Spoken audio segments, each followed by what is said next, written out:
നമസ്കാരം. News and views ആരംഭിക്കുന്നു.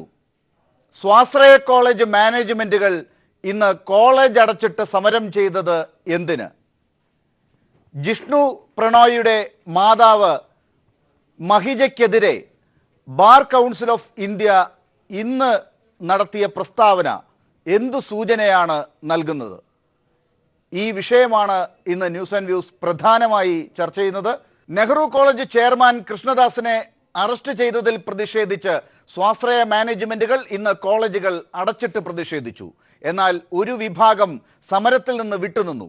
അതേസമയം കൃഷ്ണദാസിന്റെ അറസ്റ്റിൽ പ്രതിഷേധിച്ച് സംസ്ഥാനത്തെ സ്വാശ്രയ കോളേജുകൾ അടച്ചിട്ട നടപടിക്കെതിരെ ഡിവൈഎഫ്ഐയും SFIയും കൊച്ചിയിൽ മാർച്ച് നടത്തി. കൃഷ്ണദാസിന്റെ കോലം കത്തിച്ചു. സ്വാശ്രയ മാനേജ്മെന്റുകളുടെ നടപടിയിൽ വ്യാപകമായ പ്രതിഷേധമാണ് സംസ്ഥാനത്താകമാനം സംഘടിപ്പിച്ചത്. മാനേജ്മെന്റുകൾ കോളേജുകൾ അടച്ചിട്ടതിൽ പ്രതിഷേധിച്ച് ക്ലാസുകൾ എടുത്താണ് വിദ്യാർത്ഥികൾ സമരം നടത്തിയത്. ഒപ്പം ഇന്ന് bar council of India Jishnu പ്രണോയിയുടെ മാതാവിനെതിരെ, ജിഷ്ണു പ്രണോയിയുടെ മാതാവ് ഹൈക്കോടതി ജസ്റ്റിസിനെതിരായി നടത്തിയ പരാതിക്കെതിരെ ഇന്ന് വാർത്താ സമ്മേളനം നടത്തിയിരിക്കുന്നു. എന്താണ് ഇതൊക്കെ നൽകുന്ന സൂചനകൾ? ഈ വിഷയം ചർച്ച ചെയ്യാൻ നമ്മളോടൊപ്പം ന്യൂസ് ആൻഡ് വ്യൂസിൽ പങ്കെടുക്കുന്നത് സ്വാശ്രയ കോളേജ് മാനേജ്മെന്റുകളെ പ്രതിനിധീകരിച്ച് ഡോക്ടർ ബിജു രമേശ്, SFI നേതാവ് ശ്രീ പ്രജിൻ, യൂത്ത് കോൺഗ്രസ് നേതാവ് ആദം മുൽസി, മുതിർന്ന അഭിഭാഷകൻ അഡ്വക്കേറ്റ് രഞ്ജിത്ത് മാരാർ, ഒപ്പം ജിഷ്ണു പ്രണോയിയുടെ അമ്മാവൻ ശ്രീജിത്തും. കോൺഫെഡറേഷൻ ഓഫ് അൺഎയ്ഡഡ് കോളേജസ് അസോസിയേഷൻ്റെ general secretary doctor Biju Ramesh. Doctor Biju Ramesh, നിങ്ങൾ ഇന്ന് എന്തിനാണ് ഈ സെൽഫ് ഫിനാൻസിങ് കോളേജുകൾ ഉൾപ്പെടെയുള്ള സ്ഥാപനങ്ങളെല്ലാം അടച്ചിട്ട് പ്രതിഷേധിച്ചത്? ഒരു റാഗിങ്ങുമായിട്ട് ബന്ധപ്പെട്ടൊരു സംഭവത്തിന് എന്തോ ചെയ്ത കേസിന് വളരെ ഇതായിട്ട് വരുന്നു. പല കോളേജുകളും ഈ പ്രശ്നങ്ങൾ എന്തോ ഈ സെൽഫ് ഫൈനാൻസ് കോളേജ് എന്ന് പറയുന്ന കോളേജ് പൈസ മുടക്കി പല ട്രസ്റ്റായിട്ട് നടത്തുന്നുണ്ട്. പ്രൈവറ്റ് ട്രസ്റ്റ് ഉണ്ട്, പബ്ലിക് ട്രസ്റ്റ് ഉണ്ട്, പല രീതിയിൽ നടത്തുന്നതുണ്ട്. എല്ലാവരെയും വളരെ മോശമായി ചിത്രീകരിക്കുന്ന ഒരവസ്ഥയിലേക്ക് കാര്യങ്ങൾ മുന്നോട്ട് പോകുമ്പോൾ ഞങ്ങൾക്ക് ഇതിനോടുള്ള പ്രതിഷേധം മാത്രം ഗവൺമെൻറ്റിലും ജനങ്ങളുടെ ശ്രദ്ധയിലേക്കും വരുന്നതിലേക്ക് വേണ്ടി അത് ഒന്ന് പ്രകടിപ്പിക്കണമെന്നുള്ള തീരുമാനം എടുത്തതിൻ്റെ അടിസ്ഥാനത്തിലാണ് ഇന്നത്തെ ഒരു ദിവസത്തേക്ക് ഒരു സൂചനയായിട്ട് അടച്ചിട്ടുണ്ട്. ഡോക്ടർ ബിജു രമേശ്, ഇതിന് ഇപ്പോൾ നിങ്ങളുടെ സംഘടനയെ പെട്ടെന്ന് പ്രേരിപ്പിച്ചത് കഴിഞ്ഞ ദിവസം നെഹ്റു കോളേജിന്റെ ചെയർമാൻ P കൃഷ്ണദാസിനെ പോലീസ് അറസ്റ്റ് ചെയ്തത് കൊണ്ടാണ്. ആ കാര്യം പറഞ്ഞു തന്നെയാണ് ഈ സംഘടനയുടെ തലപ്പത്തുള്ള മറ്റു പല നേതാക്കളും മാധ്യമങ്ങളോട് സംസാരിച്ചതും. അങ്ങനെ ഒരു കോളേജിന്റെ ചെയർമാൻ്റെ പേരിൽ നിയമ നടപടികളുമായി മുന്നോട്ട് പോകുന്ന ഘട്ടത്തിൽ അതിൻ്റെ പേരിൽ ഉണ്ടാകുന്ന അറസ്റ്റിനെ തുടർന്ന് വിദ്യാഭ്യാസ സ്ഥാപനങ്ങൾ മുഴുവൻ അടച്ചിടണം എന്നൊരു തീരുമാനമെടുക്കുന്നത് ശരിയാണോ? നിയമപരമായിട്ട് പോകുന്നതിന് യാതൊരു തടസ്സവും നമ്മളാരും പറയുന്നില്ല. പക്ഷേ അതിനകത്ത് ഈ കേസ് ഫാബ്രിക്കേറ്റഡ് ആണെന്ന് പരക്കെ അസോസിയേഷനകത്തൊരു ചർച്ച വന്നു. പല കോളേജുകളിലും അത് പറയപ്പെടുന്നു. കാര്യം 40-45 വർഷമായി ഈ കേരളത്തിലെ വിദ്യാഭ്യാസ മേഖലയിൽ നിൽക്കുന്ന ഒരു ഗ്രൂപ്പാണ് നെഹ്റു കോളേജ്. അവർക്ക് തമിഴ്നാട്ടിൽ കോയമ്പത്തൂർ കോളേജുണ്ട്, മറ്റ് കേരളത്തിനകത്ത് കോളേജുണ്ട്. 9,000 വിദ്യാർത്ഥികൾ അവരെ കോളേജുകളിൽ പഠിക്കുകയാണ്. ഈ പറയപ്പെടുന്ന കൃഷ്ണദാസിനെ വ്യക്തിപരമായിട്ട് ഞങ്ങൾക്ക് എല്ലാവർക്കും അറിയാമെന്നുള്ളത് വളരെ സാധുവും വളരെ സോഫ്റ്റായിട്ടുള്ളൊരു മനുഷ്യനാണ്. അദ്ദേഹം ഈ കുട്ടിയെ തല്ലി എന്നൊക്കെ പറയുന്നത് കേൾക്കുമ്പോൾ അത് മനഃപൂർവ്വം ഒരു ഫാബ്രിക്കേറ്റായിട്ട് കൊടുത്ത മൊഴിയിൽ വന്ന ആരുടെയോ പ്രേരണയാൽ ചെയ്യുന്ന പ്രവൃത്തിയിൽ ക്രൂശിക്കപ്പെടുന്ന ഒരവസ്ഥയിലേക്ക് ഒരു കോളേജിൻ്റെ ഇത്രയും വിദ്യാഭ്യാസ സ്ഥാപനങ്ങൾ നടത്തുന്ന ഒരാൾ, 9,000-ഓളം കുട്ടികൾ പ്രതിവർഷം ഇവിടെ നിന്ന് പഠിച്ചിറങ്ങി, ഈ കോളേജുകളിൽ നിന്നും ഈ നെഹ്റു കോളേജ് ഗ്രൂപ്പിൽ നിന്ന് പഠിച്ചിറങ്ങുന്ന ഒരാളെ എന്തിനാണ് ഇതിന് പിന്നിൽ എന്തോ ഒരു ഗൂഢനീക്കമുണ്ട് എന്നാണ് അസോസിയേഷൻ വിലയിരുത്തിയത്. അപ്പോൾ അതുപോലെ ഒരു പ്രശ്നം നിയമപരമായി പോട്ടെ, അതിനെ കുറച്ചുകൂടി സുതാര്യമായി കാര്യങ്ങൾ മുന്നോട്ട് പോകണമെന്നാണ് ആഗ്രഹിക്കുന്നത്. ഡോക്ടർ ബിജു രമേശ്, ഈ കാര്യത്തിൽ ഇപ്പോൾ നിയമപരമായി തന്നെയാണല്ലോ കാര്യങ്ങൾ പോകുന്നത്. P കൃഷ്ണദാസും നിയമപരമായി കാര്യങ്ങളെ സമീപിക്കുന്നുണ്ട്. അതുകൊണ്ടാണ് കോടതികളിൽ അദ്ദേഹം ഹർജിയുമായി നിൽക്കുന്നത്, അപ്പീലുമായി ഒക്കെ നിൽക്കുന്നത്. അതിന് പോലീസ് പല കാര്യങ്ങളും നിരത്തുന്നുണ്ട്. അപ്പം നിയമത്തിൻ്റെ രീതിയിൽ തന്നെയാണ് കാര്യങ്ങൾ പോകുന്നത് എന്ന് നിൽക്കെ ആ മനുഷ്യൻ്റെ ശാരീരികമായ സോഫ്റ്റ്നെസ് മാത്രം മുൻനിർത്തി അദ്ദേഹത്തിന് ഒരു കുറ്റവിമുക്തൻ്റെ ഒരു പരിവേഷം ചാർത്തി അതിൻ്റെ പേരിൽ കേരളത്തിലെ കോളേജുകൾ അടഞ്ഞു കിടക്കണം എന്ന് പറയുന്നത് ശരിയാണോ? ഇതാണ് ചോദ്യം. കോളേജുകൾ അടങ്ങി കിടക്കുന്നതല്ല. കാര്യം ഇതിൻ്റെ ഈ പറയപ്പെടുന്ന റാഗിങ് നടന്നു എന്നാണ് പറയുന്ന ഒരു കുട്ടിയെ ചെയർമാൻ നേരിട്ട് വന്ന് തല്ലിയെന്നാണ് പറയുന്നത്. 9,000-ഓളം കുട്ടികൾ പഠിക്കുന്ന നിരവധി ഇൻസ്റ്റിറ്റ്യൂട്ടുകളുടെ ഒരു ചെയർമാനാണ്. അപ്പോൾ ആ പറയുന്നതിനകത്ത് നമുക്കൊരു ഞങ്ങൾക്ക് വിശ്വാസയോഗ്യമല്ല. നേരത്തെ തന്നെ ഇത് കൃഷ്ണദാസുമായിട്ട് അങ്ങനെ ഒരു സംഭവം ഉണ്ടായിട്ടില്ലെന്ന് അദ്ദേഹം ആവർത്തിച്ച് പറയുന്നു. അപ്പോൾ ഇതിനകത്ത് എങ്ങനെയാണ് ഈ കൃഷ്ണദാസിനെ ഇതിനകത്ത് ആരെങ്കിലും എന്നെ തല്ലിയെന്ന് നാളെ ഒരു കുട്ടി പരാതി പറയുകയാണെങ്കിൽ, ചെയർമാൻ വന്ന് തല്ലിയെന്ന് പറഞ്ഞാൽ നാളെ ചെയർമാനെ പിടിച്ച് ജയിലിൽ അടയ്ക്കുന്ന ഒരു അവസ്ഥയിലേക്ക് കാര്യങ്ങൾ മുന്നോട്ട് പോകുന്നു. അപ്പോൾ അതിൻ്റെ വസ്തുതകൾ കൂടുതൽ അന്വേഷണത്തിൽ തൃപ്തികരം ഞങ്ങൾക്കില്ല. എല്ലാവരും അത് അന്വേഷണത്തിനോട് പ്രതിഷേധം പറയുകയുണ്ടായി. ലോകം മുഴുവൻ കണ്ട കാഴ്ചയാണ് ഈ പി കൃഷ്ണദാസ് മാധ്യമങ്ങൾക്കൊക്കെ മുമ്പിൽ വെച്ച് തന്നെ വിദ്യാർത്ഥികളോട് ഭീഷണി സ്വരത്തിൽ പെരുമാറുന്നത്. അപ്പോൾ അങ്ങനെയൊക്കെ ഒരു കോളേജിൻ്റെ ചെയർമാൻ, അങ്ങീ പറഞ്ഞ തരത്തിലുള്ള ഗുണഗണങ്ങൾ ഉള്ള ഒരു ചെയർമാൻ പെരുമാറുന്നുണ്ടെങ്കിൽ മറ്റൊരു തരത്തിൽ ക്യാമറകൾക്ക് പിന്നിൽ നിന്നുകൊണ്ട് പ്രവർത്തിക്കില്ല എന്ന് എങ്ങനെയാണ് പറയാൻ സാധിക്കുക? ഞങ്ങളവിടെ സംസാരിച്ചതും അസോസിയേഷൻ അദ്ദേഹം സംസാരിച്ചതും ഞാൻ ഇത് പറയുന്ന കാര്യത്തിൽ ഞാൻ നിരപരാധിയാണ്, ഞാൻ ഇങ്ങനെ ചെയ്തിട്ടില്ല എന്നൊരാൾ ആവർത്തിച്ച് അദ്ദേഹം പറയുന്നു. ബാക്കിയുള്ള അസോസിയേഷൻ ആൾക്കാരും നാളെ ഒരു കുട്ടി എന്തെങ്കിലും ഒരു ഇത് പറഞ്ഞു എന്ന് പറഞ്ഞൊരു ആരോപണം പറഞ്ഞു കഴിഞ്ഞാൽ അറസ്റ്റ് ചെയ്ത് നേരെ റിമാൻഡ് ചെയ്ത് ജയിലിൽ പോകുന്ന ഒരു അവസ്ഥയിലേക്ക് എത്തുമെങ്കിൽ ഈ സ്ഥാപനങ്ങൾ എങ്ങനെ നടത്തിക്കൊണ്ട് പോകും? ഡിസിപ്ലിനായിട്ട് കുട്ടികൾ പഠിച്ച് നല്ലൊരു നിലയിലേക്ക് ജോലികളിൽ കിട്ടണം എന്ന വളരെയേറെ പ്രതീക്ഷയിലാണ് ഞങ്ങൾക്ക് ഈ സ്ഥാപനം നടത്തുന്നത്. ഡോക്ടർ ബിജു രമേശ്, ആ കാര്യത്തിൽ ഒന്നും ഒരു തർക്കവും ഉണ്ടാകുന്നില്ല. കേരളത്തിൽ ഇത്തരം സ്ഥാപനങ്ങൾ വേണ്ട എന്നൊരു അഭിപ്രായം ഇപ്പോൾ തൽക്കാലം പലരും പറഞ്ഞിട്ടില്ല. പക്ഷെ അതിന്റെ നടത്തിപ്പിൽ പല തരത്തിലുള്ള പ്രശ്നങ്ങൾ വരുമ്പോഴാണ് മുൻപ് എതിർത്തിരുന്നവർ പോലും ഇപ്പോൾ വീണ്ടും എതിർപ്പുമായി രംഗത്തേക്ക് വരുന്നതൊക്കെ. ഈ സ്ഥാപനത്തിൽ ഇടിമുറിയുള്ളതിൻ്റെ കാര്യങ്ങൾ കണ്ടെത്തിയിട്ടുണ്ട്. ഇതുപോലെ പല സ്വാശ്രയ സ്ഥാപനങ്ങളിലും ഇടിമുറിയുള്ളത് വന്നിട്ടുണ്ട്. ഇവിടെ തന്നെ ഇപ്പോൾ കഴിഞ്ഞ ദിവസം ലക്കടി കോളേജിൽ ഇദ്ദേഹത്തിൻ്റെ തന്നെ ചെയർമാൻഷിപ്പിലുള്ള മറ്റൊരു കോളേജിലെ ഒരു വിദ്യാർത്ഥിയെ മർദ്ദിച്ചതിൻ്റെ പേരിൽ ഉള്ളൊരു കേസിലാണ് അദ്ദേഹം അറസ്റ്റ് ചെയ്യപ്പെടുന്നത്. അതൊക്കെ ഇദ്ദേഹത്തിൻ്റെ ഇടപെടലുകളിൽ വിദ്യാർത്ഥികളോട് പെരുമാറാൻ പാടില്ലാത്ത രീതിയിലുള്ള പ്രവർത്തനങ്ങൾ ഉണ്ടായി എന്നതിൻ്റെ തെളിവല്ലേ? അത് അന്വേഷിക്കുന്ന ഘട്ടത്തിൽ മാനേജ്മെൻറ്റ് ഒന്നടങ്കം ഇതിനെ എതിർക്കുന്ന രീതിയിൽ പെരുമാറുന്നത് സർക്കാരിനെയും വിദ്യാർത്ഥികളെയും സമ്മർദ്ദത്തിലാഴ്ത്തുന്ന രീതിയിൽ കോളേജുകൾ അടച്ചിട്ട് പ്രതിഷേധിക്കുന്നത് നല്ലതാണോ? കോളേജ് അടച്ചിട്ട് അതുകൊണ്ടല്ല, ഈ അന്വേഷണത്തിൽ തൃപ്തി ഒന്നാമതില്ല. ഗവൺമെൻറ് അന്വേഷണത്തിലേക്ക് ശ്രദ്ധ കൊണ്ടുവരണമെന്ന് എല്ലാവരും ഒന്നടങ്കം പറഞ്ഞു. ഗവൺമെൻറ് ഈ കാര്യത്തിൽ ഗവൺമെൻറ്റിൻ്റെ കൂടെ ശ്രദ്ധ കൊണ്ടുവരണം. ഈ അന്വേഷണം കുറച്ചുകൂടി സുതാര്യമാക്കണം, അന്വേഷണത്തിൽ പാകപ്പിഴയുണ്ട് എന്ന അഭിപ്രായങ്ങളാണ് ഇതിനകത്ത് വന്നത്. ഇതൊരു മൊഴിയുടെ അടിസ്ഥാനത്തിൽ, ഒരു കുട്ടിയുടെ മൊഴിയുടെ അടിസ്ഥാനത്തിൽ, അത് അന്വേഷണം ഒരു ചെയർമാൻ തന്നെ ഉൾപ്പെടെയുള്ള ആൾക്കാരെ അത് നേരെ അറസ്റ്റ് ചെയ്ത് കൊണ്ടുപോവുകയാണെങ്കിൽ നാളെ കൊണ്ടുപോയി റിമാൻഡ് ചെയ്യുന്നു, ജയിലിലാവുന്നു, ജാമ്യം കിട്ടാത്ത വകുപ്പുകൾ ഇടുന്നു. ഇത്രമാത്രമുള്ള കുലക്കുറ്റം പോലെ ആ കാര്യങ്ങൾ മുന്നോട്ട് പോകുന്നൊരവസ്ഥ വന്നപ്പോഴാണ് ഇത് എല്ലാവരുടെയും ഭാഗത്തു നിന്ന് വന്ന അഭിപ്രായത്തിന് ശേഷമാണ്. അതിന് വ്യത്യസ്തമായ ഒരു അഭിപ്രായം വന്നില്ല. എല്ലാവരുടെയും അഭിപ്രായത്തിന് വിധേയമായിട്ടാണ് ഇത് നാളെ തൊട്ട് ഈ ഒരു അവസ്ഥയിലേക്ക് കാര്യങ്ങൾ മുന്നോട്ട് വരാനുള്ള സാധ്യതകൾ തള്ളിക്കളയാൻ കഴിയില്ല. നിങ്ങൾക്ക് ഇഷ്ടമുള്ളപ്പോൾ തുറക്കാനും ഇഷ്ടമുള്ളപ്പോൾ അടച്ചിടാനും പറ്റുന്ന രീതിയിൽ നിങ്ങളുടെ അസോസിയേഷൻ ആലോചിക്കുമ്പോൾ എന്തും ചെയ്യാൻ പറ്റുന്ന രീതിയിൽ നടത്തിക്കൊണ്ടു പോകാവുന്ന ഏതൊരു ബിസിനസ് പോലെയും ഉള്ള ഒരു സ്ഥാപനമാണോ വിദ്യാഭ്യാസ സ്ഥാപനം? അതിനെ നിങ്ങൾ കൂട്ടം കൂടിയിരുന്ന് ആലോചിച്ചാൽ അടച്ചിടാം, നിങ്ങൾക്ക് തോന്നുമ്പോൾ തുറക്കാം, നിങ്ങൾക്കിത് വേണ്ട എന്ന് തോന്നുമ്പോൾ വേറെ എവിടെയെങ്കിലും കൊണ്ടുപോകാം എന്ന തരത്തിലാണോ ഇതിൻ്റെ നിയമങ്ങൾ ഇപ്പോഴുള്ളത്? തീർച്ചയായിട്ടും അല്ല. പക്ഷേ കേരളത്തിൻ്റെ സംവിധാനം അനുസരിച്ച് ഇപ്പോൾ SFIക്കാർ അല്ലെ KSUക്കാർ സമരം ചെയ്ത കോളേജുകൾ പൂട്ടുന്നില്ലേ, അടച്ചിടുന്നില്ലേ? അപ്പോൾ ആ കുട്ടികൾ ഒരു സ്റ്റുഡൻസ് സംഘടന വിചാരിക്കുമ്പോൾ പൂട്ടാവുന്ന സ്ഥിതിവിശേഷം നമ്മുടെ എല്ലാ സംവിധാനത്തിലുണ്ട്. അതുപോലെ കോളേജുകൾ മാനേജ്മെൻറ്റുകൾ സമരം ചെയ്തതായിട്ട് സമരത്തിലേക്ക് ഇറങ്ങുന്ന ഒരവസ്ഥ ഘട്ടത്തിലേക്ക് എത്തിയപ്പോഴാണ് ഇത് ഒരു ദിവസത്തേക്ക് സൂചന ഇതായിട്ട് അടച്ചിടാനായിട്ട് തീരുമാനിച്ചത്. ആർക്കും ഗവൺമെൻറ്റിൻ്റെ ഭാഗത്ത് ഒരു സംരക്ഷണം കിട്ടുന്ന രീതിയിലേക്ക് ഒരു കാര്യം വരുന്നില്ല. ഇതെങ്ങനെ ഈ സ്ഥാപനം മുന്നോട്ട് കൊണ്ടുപോകുന്നു വരുന്നില്ല. കുട്ടികളുടെ ഡിസിപ്ലിനുകൾ എങ്ങനെ ഡിസിപ്ലിൻ ചെയ്യണമെന്ന്, അവർ റാഗിങ് നടന്നാൽ എന്തൊക്കെയാണ് ചെയ്യേണ്ടതെന്നുള്ള കുറച്ചുകൂടി സുതാര്യമായ രീതിയിൽ ഗവൺമെൻറ് കാര്യങ്ങൾ മുന്നോട്ട് കൊണ്ടുവരും. നിയന്ത്രിക്കാൻ വേണ്ട സംവിധാനങ്ങൾ ഗവൺമെൻറ് ചെയ്യട്ടെ. അല്ലാതെ ഒരു തുടക്കത്തിൽ തന്നെ ചെയർമാനെ ജയിലിലേക്ക് അയക്കുന്ന ഒരു സംവിധാനത്തിലേക്ക് വന്നതിൽ പ്രതിഷേധിച്ച് നമ്മുടെ കൂട്ടത്തിലുണ്ടായിരുന്ന ഒരു സ്ഥാപനത്തിൽ വന്നതിനെ പ്രതിഷേധിച്ച് ഞങ്ങൾ ഒരു ദിവസത്തേക്ക് അടച്ചിടാനായിട്ട് തീരുമാനിച്ചത്. ഒരു ഏകകണ്ഠമായ അതിനകത്ത് വ്യത്യസ്തമായ അഭിപ്രായങ്ങളില്ലായിരുന്നു, അതുകൊണ്ട് അടച്ചിട്ടത്. മറ്റ് അതിഥികളിലേക്ക് വരുന്നതിന് മുമ്പ് ശ്രീ പ്രജിൻ, നിങ്ങൾ ആണ് ഇന്ന് സമരം നടത്തിയതിൻ്റെ മുമ്പിലുണ്ടായിരുന്നവർ.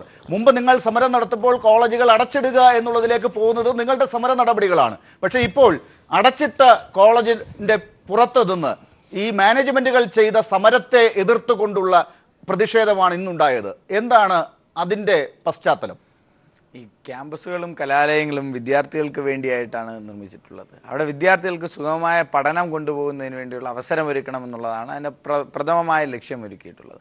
ആ പഠനാവകാശങ്ങൾ നിഷേധിക്കപ്പെടുമ്പോൾ, പഠിക്കാനുള്ള അവസരം നിഷേധിക്കപ്പെടുമ്പോൾ, ആ വിദ്യാർത്ഥി അവകാശങ്ങൾക്ക് മേൽ കടന്നു കയറുമ്പോഴാണ് വിദ്യാർത്ഥികൾ സമരവുമായി രംഗത്തേക്ക് എത്തിയിട്ടുള്ളത്. അല്ലാതെ വെറുതെ ഇരുന്ന് നിയമപരമായ ഒരു വിഷയം വരുമ്പോൾ ആ വശം നോക്കാതെ ചുമ്മാ സമരം ചെയ്ത് പഠിപ്പ് മുടക്കാൻ SFI ഒരു കാലഘട്ടത്തിലും ഇറക്കിയിട്ടില്ല. അതും ഈ അടുത്ത കാലഘട്ടത്തിനകത്ത് പഠിപ്പ് മുടക്ക് സമരം എടുത്തു നോക്കിയാൽ SFI പഠിപ്പ് മുടക്ക് സമരത്തെ പ്രോത്സാഹിക്കുന്ന ഒരു രീതിയല്ല. അവസാന ഘട്ടം ഗത്യന്തരമില്ലാത്തൊരു സാഹചര്യത്തിൽ മാത്രമാണ് പഠിപ്പ് മുടക്കിയ ഒരു സമരത്തിലേക്ക് പോലും SFI ഉണ്ട്. SFIയുടെ ധീരരായ രക്തസാക്ഷിയായിട്ട് ആയിപ്പോകേണ്ട ഒരു സാഹചര്യം നിരവധിയായ സഖാക്കൾക്ക് ഉണ്ടായിട്ടുണ്ട്. ആ സഖാക്കളെ കൊന്നൊടുക്കിയപ്പോൾ പോലും പഠിപ്പ് മുടക്കിയുള്ള സമരത്തിലേക്ക് SFI. ശ്രീ പ്രജിൻ, ഈ വിഷയത്തിലേക്ക് വന്നാൽ ഇപ്പോൾ നെഹ്റു കോളേജിലെ ചെയർമാൻ ശ്രീ P. കൃഷ്ണദാസ് നിരപരാധിയാണെന്ന് വിശ്വസിക്കുന്ന ഒരു മാനേജ്മെന്റ് അസോസിയേഷൻ, അതിൻ്റെ പുറത്ത് പോലീസ് നടപടികൾ, അദ്ദേഹത്തെ ഇപ്പോൾ പോലീസ് അറസ്റ്റ് ചെയ്ത് കഴിഞ്ഞ 2 ദിവസമായി അദ്ദേഹം വിയ്യൂർ ജയിലിലുണ്ട്. നാളെ എന്ത് സംഭവിക്കുമെന്നുള്ളത് അറിയില്ല. പക്ഷേ ഈ കാര്യത്തിനകത്ത് ഈ P. കൃഷ്ണദാസ് ചെയ്ത കാര്യങ്ങൾ തെറ്റാണ്, അതിൻ്റെ പുറത്തുള്ള നിയമ നടപടികൾ ആണ് വേണ്ടത്, അല്ലാതെ കോളേജ് അടച്ചിടലല്ല എന്ന് മാനേജ്മെന്റിനെ നിങ്ങൾ പറഞ്ഞു മനസ്സിലാക്കുന്ന രീതിയിലാണോ ഇന്നത്തെ സമരം മുന്നോട്ട് പോയത്? തീർച്ചയായിട്ടും അതിലേക്കാണ് ഞാൻ എത്തിക്കൊണ്ടിരുന്നത്. ആ വിഷയത്തിൽ തന്നെ സംസാരിക്കാൻ വന്നത്. നിയമപരമായി അദ്ദേഹത്തെ കുറ്റം ചെയ്തിട്ടുണ്ടോ ഇല്ലയോ എന്ന് വിചാരണ ചെയ്യേണ്ടത് ഇവിടുത്തെ നിയമവ്യവസ്ഥതയുണ്ട്. അതിൻ്റെ അടിസ്ഥാനത്തിലാണ് ചെയ്യേണ്ടത്. ഒരാൾ കുറ്റം ചെയ്യുന്നതിന് മുമ്പ്, കുറ്റം ചെയ്തിട്ടുണ്ടെങ്കിൽ ആ അന്വേഷണം നടക്കുന്നതിന് മുമ്പ് തന്നെ വിലയിരുത്തി അദ്ദേഹം നിരപരാധിയാണെന്ന് മുദ്ര കുത്തിക്കൊണ്ട് അദ്ദേഹത്തിന് വേണ്ടിയുള്ള വാദം നടക്കുകയാണെങ്കിൽ ഇവിടെ നിയമവ്യവസ്ഥയ്ക്ക് യാതൊരു കാര്യവും ഉണ്ടാകേണ്ടതില്ല. അദ്ദേഹം പറഞ്ഞത് മറ്റൊരു വളരെ ആകാംക്ഷയോടെ നമ്മൾ കാണേണ്ട ഒരു കാഴ്ചയാണ്. മാനേജ്മെൻറ്റുകളെല്ലാം സംഘടിക്കുന്നു, ശരി തന്നെയാണ്. അതിനകത്ത് ഏറ്റവും ഗൗരവമായി കണ്ടത് കച്ചവട താല്പര്യം എന്നുള്ളതാണ്. ആ കച്ചവടത്തിന് വിഘ്നം നിൽക്കുന്ന എന്തിനേയും തട്ടി നീക്കാൻ തയ്യാറായിട്ടുള്ള വാക്കുകളാണ് ഇവിടെ വന്നിട്ടുള്ളത്. അത് ഞങ്ങൾ ഒരു കൂട്ടം കച്ചവടക്കാർ കച്ചവടം ചെയ്യുന്നുണ്ട്, ആ കച്ചവടത്തെ എതിർക്കാൻ നിൽക്കുന്നവരെ ഈ നിലയ്ക്ക് നിർത്തേണ്ട ഒരു ആവശ്യമുണ്ട്, അതിൻ്റെ ഭാഗമായി സമരം ചെയ്തു എന്നാണ് അദ്ദേഹം പറഞ്ഞതിൻ്റെ അർത്ഥം ഇവിടെ വ്യാഖ്യാനിക്കാൻ വേണ്ടി നമുക്ക് കഴിയുന്നത്. അതിനെ ഒരു കാരണവശാലും അംഗീകരിച്ചു പോകാൻ കഴിയില്ല. ഇന്ന് നിരവധിയായ ക്യാമ്പസുകൾ ഒരു സൂചനയായി മാത്രം തന്നെയാണ് ഏറ്റവും വളരെ കുറഞ്ഞ ക്യാമ്പസുകൾ, ഒരു ജില്ലയിലെ ഒരു ക്യാമ്പസെങ്കിലും തുറന്ന് പ്രവർത്തിക്കണം എന്ന തീരുമാനത്തോടെ SFI എടുത്തത്. എല്ലാ ജില്ലയിലും ഏറ്റവും കുറഞ്ഞത് ഒരു സ്ഥാപനമെങ്കിലും സെൽഫ് ഫൈനാൻസ് അടച്ചുപൂട്ടിയിട്ടിരുന്ന ഒരു സെൽഫ് ഫൈനാൻസിങ് ക്യാമ്പസെങ്കിലും SFI തുറന്ന് പ്രവർത്തിക്കാൻ തയ്യാറായിട്ടുണ്ട്. തിരുവനന്തപുരത്തടക്കം നിരവധി ക്യാമ്പസുകൾ. പക്ഷേ നിങ്ങൾ ഇങ്ങനെ മുന്നോട്ട് പോവുകയാണെങ്കിൽ ഇപ്പോൾ ഈ മാനേജ്മെന്റിന്റെ പ്രതിനിധികൾ പറയുന്നത്, ഡോക്ടർ ബിജു രമേശ് ഉൾപ്പെടെയുള്ളവർ ആലോചിക്കുന്നത്, ഇത് ഇങ്ങനെ ഇവിടെ നടത്തിക്കൊണ്ടുപോകാൻ സാധിക്കില്ല, ഒന്നുകിൽ ഇത് അവസാനിപ്പിക്കേണ്ടി വരും, അതിൻ്റെ തുടക്കമാണ് ഈ അടച്ചിടൽ, അത് ചിലപ്പോൾ അനിശ്ചിതകാലത്തേക്ക് വന്നേക്കാം, ചിലപ്പോൾ ഇവിടെ നിന്ന് ഇത് മതിയാക്കി കൊണ്ടുപോകേണ്ടി വന്നേക്കാം. നിങ്ങൾ അത് കാണുന്നുണ്ടോ? ഒരിക്കലും പൂട്ടാൻ വേണ്ടി അനുവദിക്കില്ലല്ലോ. നിലവിൽ വിദ്യാർത്ഥികൾക്ക് വേണ്ടിയല്ലേ ഈ കലാലയങ്ങൾ തുറന്നിട്ടുള്ളത്. കച്ചവടം മാത്രമല്ലല്ലോ അതിനകത്ത് ഉദ്ദേശം. വിദ്യാർത്ഥി സേവന മേഖലയായി കൂടെ അതിനെ കണക്കാക്കേണ്ടതുണ്ട്. ആ ക്യാമ്പസുകൾ അനിശ്ചിതകാലത്തേക്ക് അടച്ചിടാനും വിദ്യാർത്ഥികളുടെ അവകാശങ്ങൾ തോന്നുമ്പം തുറക്കാനും പൂട്ടാനും വേണ്ടി ഇതൊരു പലചരക്ക് കടയല്ല, ഇതൊരു വിദ്യാഭ്യാസ സ്ഥാപനമാണ്. വിദ്യാർത്ഥികൾക്ക് പഠിക്കാനുള്ള ആവശ്യം അവിടെ ഒരുക്കുകയാണ് ചെയ്യേണ്ടത്. ഞങ്ങൾ കരുതി ഇതിൽ കുറച്ച് പേരെങ്കിലും, എല്ലാവരെയും ഞങ്ങൾ തള്ളി പറയുന്നില്ല, ഈ മാനേജ്മെൻറ്റുകളകത്ത് കുറച്ച് പേരെങ്കിലും നല്ല മനസ്സോടെ ഇതൊരു വിദ്യാഭ്യാസ മേഖലയാണ്, അത് വിദ്യാർത്ഥികൾക്ക് സേവനം ചെയ്യേണ്ടതാണെന്ന് കണക്കോടെ പ്രവർത്തിക്കുന്ന കുറച്ച് പേരെങ്കിലും ഉണ്ട്. അതിനകത്ത് ഈ വിദ്യാർത്ഥി പീഡനം, കണ്ടിന്യൂസ് ഇവാലുവേഷൻ്റെ ഭാഗമായി ഇന്റേണലും അറ്റൻഡൻസും അടക്കം ഉപയോഗപ്പെടുത്തിക്കൊണ്ട് വിദ്യാർത്ഥികളെ പീഡിപ്പിച്ച് ചാറ് പിഴിഞ്ഞെടുക്കുന്ന കുറേ ആൾക്കാരുണ്ട്. അവരെയാണ് നിലയ്ക്ക് നിർത്തേണ്ടത്. സർക്കാർ നിരവധി അതിന് ഘടനകളുണ്ട്. ഡോക്ടർ ബിജു രമേശ് മറുപടി പറഞ്ഞോളൂ. പക്ഷേ ഇപ്പോൾ ശ്രീ പ്രജിൻ പറഞ്ഞൊരു കാര്യം വളരെ പ്രധാനപ്പെട്ടതാണ്. നിങ്ങളിൽ ചിലരൊക്കെ ഈ കാര്യത്തെ കാണുന്നത് പലചരക്ക് കട നടത്തുന്നത് പോലെ തന്നെയാണ് എന്നുള്ളതിന് ആധാരമായിട്ടുള്ളത് ഈ P. കൃഷ്ണദാസിന്റെ സ്ഥാപനത്തിൽ പോലും കഴിഞ്ഞ വർഷം കുട്ടികളെ പിഴിഞ്ഞ് ഫൈൻ ഇനത്തിൽ നേടിയ തുകയുടെ കോടിക്കണക്ക് എന്താണെന്നുള്ളത് നല്ലവണ്ണം അറിയാവുന്ന ആളാണ് അങ്ങ്. അതുകൂടി മനസ്സിൽ വെച്ചുകൊണ്ട് അങ്ങ് പറയാൻ വന്നതെന്ത്? കച്ചവടമാണെന്ന് പറയുന്നത് ഇപ്പം പൂട്ടുന്നതിനെ കുറിച്ച് പറഞ്ഞു.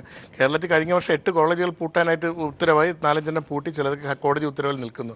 മറ്റു പലതും നിങ്ങൾ പറയാതെ തന്നെ പൂട്ടി പോകുന്ന ഒരവസ്ഥയിലേക്കാണ്. കേരളത്തിൽ നിന്ന് എഞ്ചിനീയറിംഗ് വിഭാഗത്തിൽ തന്നെ 60,000-ഓളം കുട്ടികൾ കഴിഞ്ഞ വർഷം തമിഴ്നാട്ടിലേക്ക് പോയി. നമ്മൾ അതിനെക്കുറിച്ച് ഗവൺമെൻറ് എന്താ പോയതിനെ കുറിച്ച് ഇവിടെ അതേസമയത്ത് 20,000 സീറ്റ് വേക്കൻ്റ് ഉണ്ട്. തമിഴ്നാട്ടിൽ പോകുന്ന കുട്ടികളെ ചില ഗുൽബർഗിലും കർണാടകത്തിലും പോയി പഠിക്കുന്ന സ്ഥലങ്ങളുണ്ട്. പല കുട്ടികൾക്ക് പീഡനം വരുന്നുണ്ട്. കഴിഞ്ഞ ഒരു 3 മാസം മുമ്പ് തന്നെ ഇവിടെ മലയാളി കുട്ടികളെ ഇതേയും ഉപദ്രവിക്കുകയും ചെയ്ത് പൈസ പിടിപ്പ് തമിഴ്നാട്ടിലൊരു കോളേജ്, സേലത്തൊരു കോളേജിൽ നിന്ന് പ്രശ്നം ഉണ്ടായിട്ട് വിളിച്ചിട്ട് പി തങ്കച്ചൻ അടക്കമുള്ള നേതാക്കന്മാർ വിളിച്ച് എന്നോട് പറഞ്ഞിട്ട് ഞാനതിൽ പല 3-4 പ്രാവശ്യം അവിടുത്തെ ആൾക്കാരുമായും പോലീസുമായി ബന്ധപ്പെട്ട് സംസാരിച്ച് ആ കുട്ടികൾക്ക് തിരിച്ച് ദേഹത്തൊക്കെ അടിച്ച് പാടുകളെ വരുത്തിയിരിക്കുന്ന എന്തുമാത്രം ക്രൂരമായ പ്രശ്നങ്ങളാണ് തമിഴ്നാട്ടിൽ മലയാളി കുട്ടികൾ പോയിട്ട് നടക്കുന്നത്. അതിനെ ഒന്നും ആരും പ്രതികരിക്കുന്നില്ലല്ലോ. ഇവിടെ ഒരാൾ ആത്മഹത്യ ചെയ്തു, മറ്റുള്ളവർ ആത്മഹത്യയുടെ മുമ്പിലാണ്.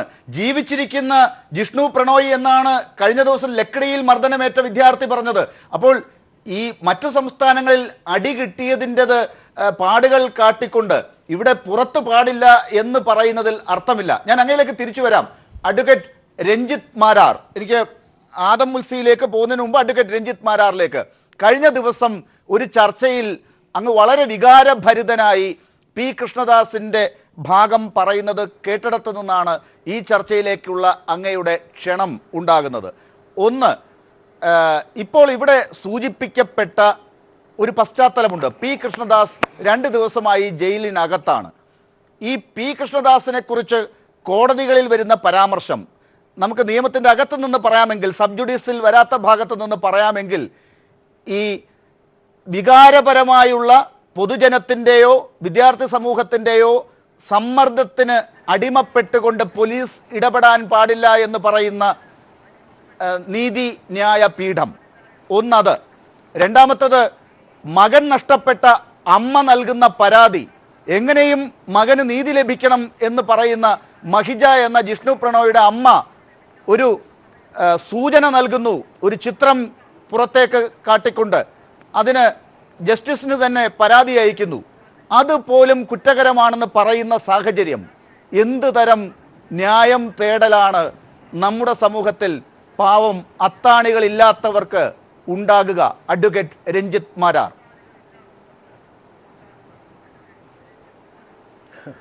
നിങ്ങൾ പറഞ്ഞ ഒരു കാര്യം തെറ്റാണ്. ഞാൻ കൃഷ്ണദാസിന് വേണ്ടി വാദിച്ചു എന്ന് പറയുന്നത് ഏറ്റവും അതൊരു ശരിയായ സ്റ്റേറ്റ്മെൻ്റ് അല്ല, ഒന്നാമത്തെ കാര്യം. രണ്ടാമത്തെ കാര്യം, എന്നോട് ഒരു നേരത്തെ പോയ ഒരു ചാനൽ ചർച്ചയിൽ അൺഫോർച്ചുനേറ്റ്ലി ഞങ്ങൾ ലോയേഴ്സിന് അപ്പിയർ ഡിഫൻസ് ലോയേഴ്സിന് പ്രത്യേകിച്ചും ചാനൽ ചർച്ചകളിൽ അപ്പിയർ ചെയ്യേണ്ടി അല്ലെങ്കിൽ വരേണ്ടി വരുന്നത് ഈ ചർച്ചകൾ പലപ്പോഴും ഒരു സൈഡ് മാത്രം പറയുന്നത് കൊണ്ടിട്ട് ഞങ്ങൾ ഡിഫൻസ് ലോയേഴ്സിൻ്റെ ഞങ്ങളുടെ വേർഷൻ ഈ പറയേണ്ടി വരുന്ന ഒരു ഫോഴ്സ്ഡാണ്. ഞങ്ങൾ അങ്ങനെ സംസാരിക്കേണ്ടി വരുന്നതാണ്. ഇന്നലെ ഉണ്ടായ ഒരു ഇഷ്യൂ, ഇന്നലത്തെ കാര്യമാണ് താങ്കൾ പറയുന്നത്. ഇന്നലെ ഞാൻ സൂപ്പർ പ്രൈം ടൈമിൽ വേണു ആങ്കർ ചെയ്യുന്ന മാതൃഭൂമി ചാനലിലെ ഇഷ്യൂവിലാണ് വന്നത്. ഇന്നലത്തെ ഇഷ്യൂ ഒരു ഹൈക്കോടതി ജഡ്ജിന് അഗൻസ്റ്റ് ആയിട്ടുള്ള ഒരു കംപ്ലൈൻറ്റ്. ആ കംപ്ലൈൻറ്റ് മറ്റേ ജിഷ്ണുയുടെ അമ്മ, മരിച്ചുപോയ ജിഷ്ണുയുടെ അമ്മ കൊടുത്ത കംപ്ലൈൻറ്റ് വന്നു. അത് അദ്ദേഹം ഇപ്പോൾ കേൾക്കുന്ന ജഡ്ജി കേൾക്കരുതെന്നുള്ളൊരു ഇഷ്യൂ ആണ് അവിടെ റേസ് ചെയ്തിരുന്നത്. ഞാൻ പറഞ്ഞ കാര്യം എന്ന് വെച്ചാൽ, ഒന്നാമത് അത് ഫാക്ട്സ് കോൺകോക്റ്റഡ് ആണ്, അത് ശരിയായ രീതിയിലുള്ളതല്ല പറഞ്ഞേക്കണേ. രണ്ടാമത്തത്, ഇങ്ങനെ ചെയ്യുന്ന ചർച്ചകൾ, ഇപ്പോൾ നമ്മൾ പറയുന്ന സബ്ജുഡൈസ് ആവുന്ന ഇഷ്യൂസിലുള്ള ചർച്ചകൾ വരെ കണ്ടംപ്ച്വസ് ആണ്. അത് കോടതി എന്നോട് ചോദിച്ചൊരു ചോദ്യം എന്താ വെച്ച് കഴിഞ്ഞാൽ, ആൻറ്റിസിപ്പേറ്ററി ബെയിൽ ആപ്ലിക്കേഷനിൽ എന്ത് ഓർഡർ വരുമെന്നാണ് എന്നോട് ചോദിച്ചത്. ഞാൻ പറഞ്ഞത് ഈ ആൻറ്റിസിപ്പേറ്ററി ബെയിലിൽ എന്ത് ഓർഡർ വരുമെന്നല്ല ഇപ്പം നോക്കേണ്ടത്. ഇതുപോലെയുള്ള കേസുകളിൽ, സബ്ജുഡൈസ് ആയിട്ട് ഇരിക്കുന്ന കേസുകളിൽ അല്ലെങ്കിൽ ഇൻവെസ്റ്റിഗേഷൻ പ്രോഗ്രസ് ചെയ്യുന്ന കേസുകളിൽ ഇതുപോലത്തെ ചാനൽ ചർച്ചകളിൽ ഒരു പബ്ലിക് ഒപ്പീനിയൻ ജനറേറ്റ് ചെയ്ത് ഒന്നുകിൽ നിങ്ങൾ അക്യൂസ്ഡ് ആണെന്നും, ഇപ്പം ബിജു രമേശ് പറഞ്ഞു അക്യൂസ്ഡ് അല്ല എന്ന്, പ്രജിത്ത് പറയുന്നത് ഇതിൽ അക്യൂസ്ഡ് ആണെന്ന്, ഇങ്ങനെ 2 വേർഷൻ ക്രിയേറ്റ് ചെയ്ത് നിങ്ങൾക്ക് ആവശ്യമുള്ള ഒരു ഒപ്പീനിയൻ, ഇപ്പം എന്നോട് ചോദിച്ച ചോദ്യത്തിൽ ഒരു ഒപ്പീനിയൻ ഉണ്ട്. ഈ കോടതിയിൽ പോലും പറയാൻ പറ്റാത്ത ഒരു ചോദ്യമാണ് നിങ്ങൾ ചോദിച്ചത്. നിങ്ങൾ ലീഡ് ചെയ്തിട്ട് എന്നെ കൊണ്ടൊരു ഉത്തരം പറയിപ്പിക്കാൻ വേണ്ടിയിട്ടുള്ള ചോദ്യം. അങ്ങനെയുള്ള ചോദ്യത്തിൽ നിന്നൊരു പബ്ലിക് ഒപ്പീനിയൻ ക്രിയേറ്റ് ചെയ്ത് ഇൻവെസ്റ്റിഗേഷനും ട്രയലും അതുപോലെയുള്ള എല്ലാ പ്രൊസീജിയേഴ്സും, എല്ലാ കോർട്ട് പ്രൊസീജിയേഴ്സും വയലേറ്റ് ചെയ്യുന്ന അവസരത്തിൽ കോടതി ഒരു ആർജവം കാണിക്കണം. ഞാനതാണ് പറഞ്ഞത്. കോടതി ഇതുപോലത്തെ ചാനൽ ചർച്ചകൾ, അതുപോലത്തെ മീഡിയ ട്രയൽസ് നിർത്താനുള്ള ആർജവം കാണിക്കണം എന്നാണ് ഞാൻ പറഞ്ഞത്.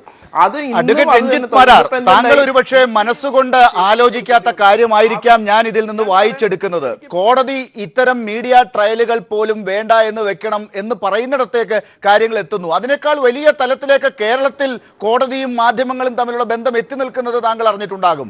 അതിനപ്പുറമുള്ള ഒരു ഘട്ടത്തിലേക്ക് പോകാനാണ് താങ്കൾ ഇപ്പോൾ ഈ ഭാഗത്ത് ഒരു വാദം മുന്നോട്ട് വെക്കുന്നത്, മീഡിയ ട്രയൽ പോലും വേണ്ട എന്ന്. അവിടെയാണ് എന്റെ ചോദ്യം, നേരത്തെ ചോദ്യം വരുന്നത്. അതായത് മഹിജ എന്ന ഒരു മാതാവിന് ഈ ചില സൂചനകൾ തന്റെ മകന്റെ ഭാഗം നീതി കിട്ടുന്നതിന് വേണ്ടി വാദിക്കുന്ന ഭാഗത്ത് ഉണ്ടാകുന്നില്ല എന്ന് തോന്നുന്നതിന്റെ സൂചനകൾ പോയപ്പോ ഇന്ന് ബാർ കൗൺസിൽ ഓഫ് ഇന്ത്യ എന്താണ് പറഞ്ഞത് എന്നുള്ളത് അങ്ങ് കേട്ടില്ലേ?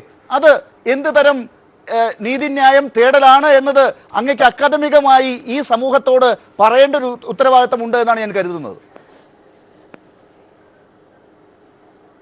ഈ പ്രശ്നം എന്താണെന്നറിയോ, ഈ എൻ്റെ രണ്ട് ചെവിയുടെ ഉള്ളിൽ ഒരു ചെറിയ ബുദ്ധി ദൈവം തരുന്നുണ്ട്. അത് നിങ്ങൾക്ക് കേട്ടിട്ട് നിങ്ങൾക്ക് താല്പര്യമില്ലാത്ത സാധനങ്ങൾ നിങ്ങൾ അങ്ങ് കളയും. ഈ ബുദ്ധി വെച്ച് ചിന്തിക്കണം. ഞാൻ എന്താ പറഞ്ഞതെന്നുള്ളത് മനസ്സിലാക്കൂ. ഇന്ന് BCI വന്നിട്ടൊരു statement, first time in India BCI വന്നിട്ടൊരു സ്റ്റേറ്റ്മെൻറ്റ് തരേണ്ടി വന്നു. എന്ത് സ്റ്റേറ്റ്മെൻറ്റാണ് തന്നത്? ഇന്ന് പറഞ്ഞു ഞങ്ങൾ ഓർഗനൈസ് ചെയ്ത ഒരു പരിപാടിയായിരുന്നു എന്നുള്ള എക്സ്പ്ലനേഷൻ കൊടുക്കേണ്ടി വന്നു. അത് മഹീജയുടെ കംപ്ലൈൻറ്റിൽ ടോട്ടലി ഡിസ്കണക്റ്റഡ് ആയിട്ടുള്ള ഒരു സാധനം, ടോട്ടലി കോൺകോട്ടഡ് ആയിട്ടുള്ള ഒരു സ്റ്റേറ്റ്മെൻറ്റ് കൊണ്ടുവന്നിട്ടാണ് അവർ പറഞ്ഞത് ഇത് ജഡ്ജ് ഇൻഫ്ലുവൻസ്ഡ് ആണെന്ന്. ഇങ്ങനെ ചെയ്യുന്ന നിങ്ങളിപ്പോൾ എന്താ ചെയ്യുന്നത്? ഇന്നലത്തെ ചർച്ചകൾ ഫുള്ളും ജഡ്ജ് ഇൻഫ്ലുവൻസ്ഡ് ആയിരുന്നു, അതുകൊണ്ടിട്ട് അവരത് കേൾക്കരുത്. ഇന്ന് അവരുടെ ഒരു അഭിഭാഷകൻ വന്നിട്ട് ഒരു വർത്തമാനം പറഞ്ഞു കോടതിയിൽ. ഈ രീതിയിലുള്ള എന്താ ട്രയലിന് അല്ലെങ്കിൽ മറ്റേ ജുഡീഷ്യൽ പ്രോസസ്സിനെ ഇൻ്റർഫിയർ ചെയ്യുന്ന രീതിയിലേക്ക് മീഡിയ പോകുമ്പോഴാണ് ബുദ്ധിമുട്ടുള്ളൂ. ഇതുപോലെ മീഡിയയും ലോയേഴ്സും കൂടി ഫൈറ്റ് ചെയ്തപ്പോൾ എൻ്റെ വെർഷൻ, ഞാൻ ഇത് ലോയേഴ്സിന് വേണ്ടി പറയുന്ന എൻ്റെ വെർഷൻ എന്തായിരുന്നു, ഇതുപോലെ ഒരു ഫൈറ്റ് വരാൻ പാടില്ല. മീഡിയ പല റൈറ്റ്സും മീഡിയയ്ക്ക് ഉണ്ട്, അവർക്ക് 19(1) റൈറ്റ്സ് ഉണ്ട്. അത് പലപ്പോഴും ലിറ്റിഗൻസിനും പബ്ലിക് സിറ്റിസണിനും അവരുടെ 21 താങ്കളുടെ ഭാഗം താങ്കൾ വ്യക്തമാക്കി. എനിക്ക് ഈ കാര്യത്തിൽ ഇന്നത്തെ വിഷയത്തിൽ അറിയേണ്ടത് അഡ്വക്കേറ്റ് രഞ്ജിത്ത് മാരാർ കുറഞ്ഞ സമയം കൊണ്ട് അങ്ങേക്ക് പറയാമെങ്കിൽ, എനിക്ക് അടുത്ത അതിഥികളിലേക്ക് കൂടി ഒന്ന് പോകേണ്ടതുണ്ട്.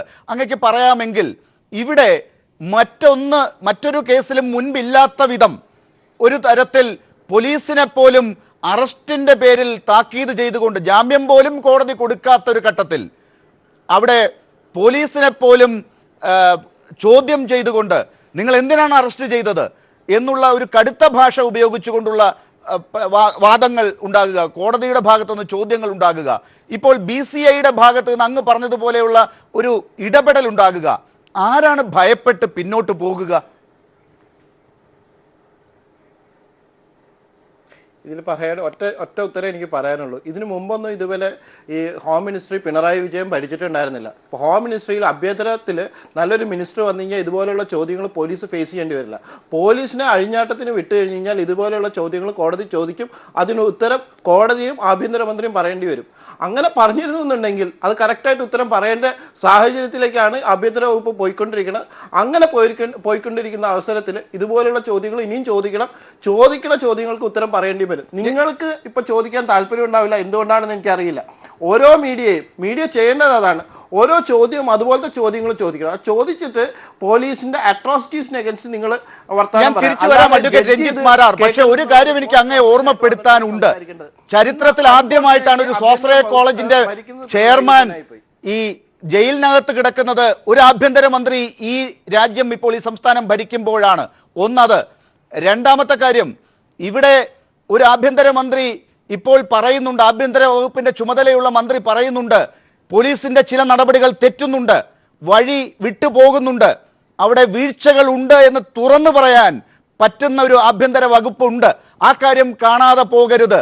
നിയമത്തിന്റെ വഴിക്ക് തന്നെ പോകും എന്ന് 5 വർഷം തുടർച്ചയായി പറഞ്ഞുകൊണ്ടിരിക്കുന്ന ആഭ്യന്തര വകുപ്പിനെ അല്ലല്ലോ നമ്മൾ കാണുന്നത്. ഞാൻ തിരിച്ചു വരാം.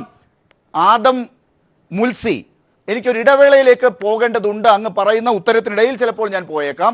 പക്ഷേ ആദം മുൽസി, അങ്ങയോടുള്ള ചോദ്യം ഇതാണ്. ഇപ്പോൾ ഈ പറഞ്ഞ സാഹചര്യത്തിലാണ് ഇന്ന് ജിഷ്ണു പ്രണോയുമായി ബന്ധപ്പെട്ട, പി കൃഷ്ണദാസുമായി ബന്ധപ്പെട്ട, സ്വാശ്രയ കോളേജുമായി ബന്ധപ്പെട്ട കേസ് വന്നു നിൽക്കുന്നത്. ഇത് പലതരത്തിലുള്ള പല ആംഗിളിലുള്ള പ്രശ്നമാണ്. നിങ്ങൾ ഈ പ്രശ്നത്തെ ഒരു രാഷ്ട്രീയ പ്രശ്നമായി മാത്രം കണ്ടുകൊണ്ടുള്ള മറുപടികളും പ്രതികരണങ്ങളുമാണോ ഇപ്പോഴും ഉദ്ദേശിക്കുന്നത്?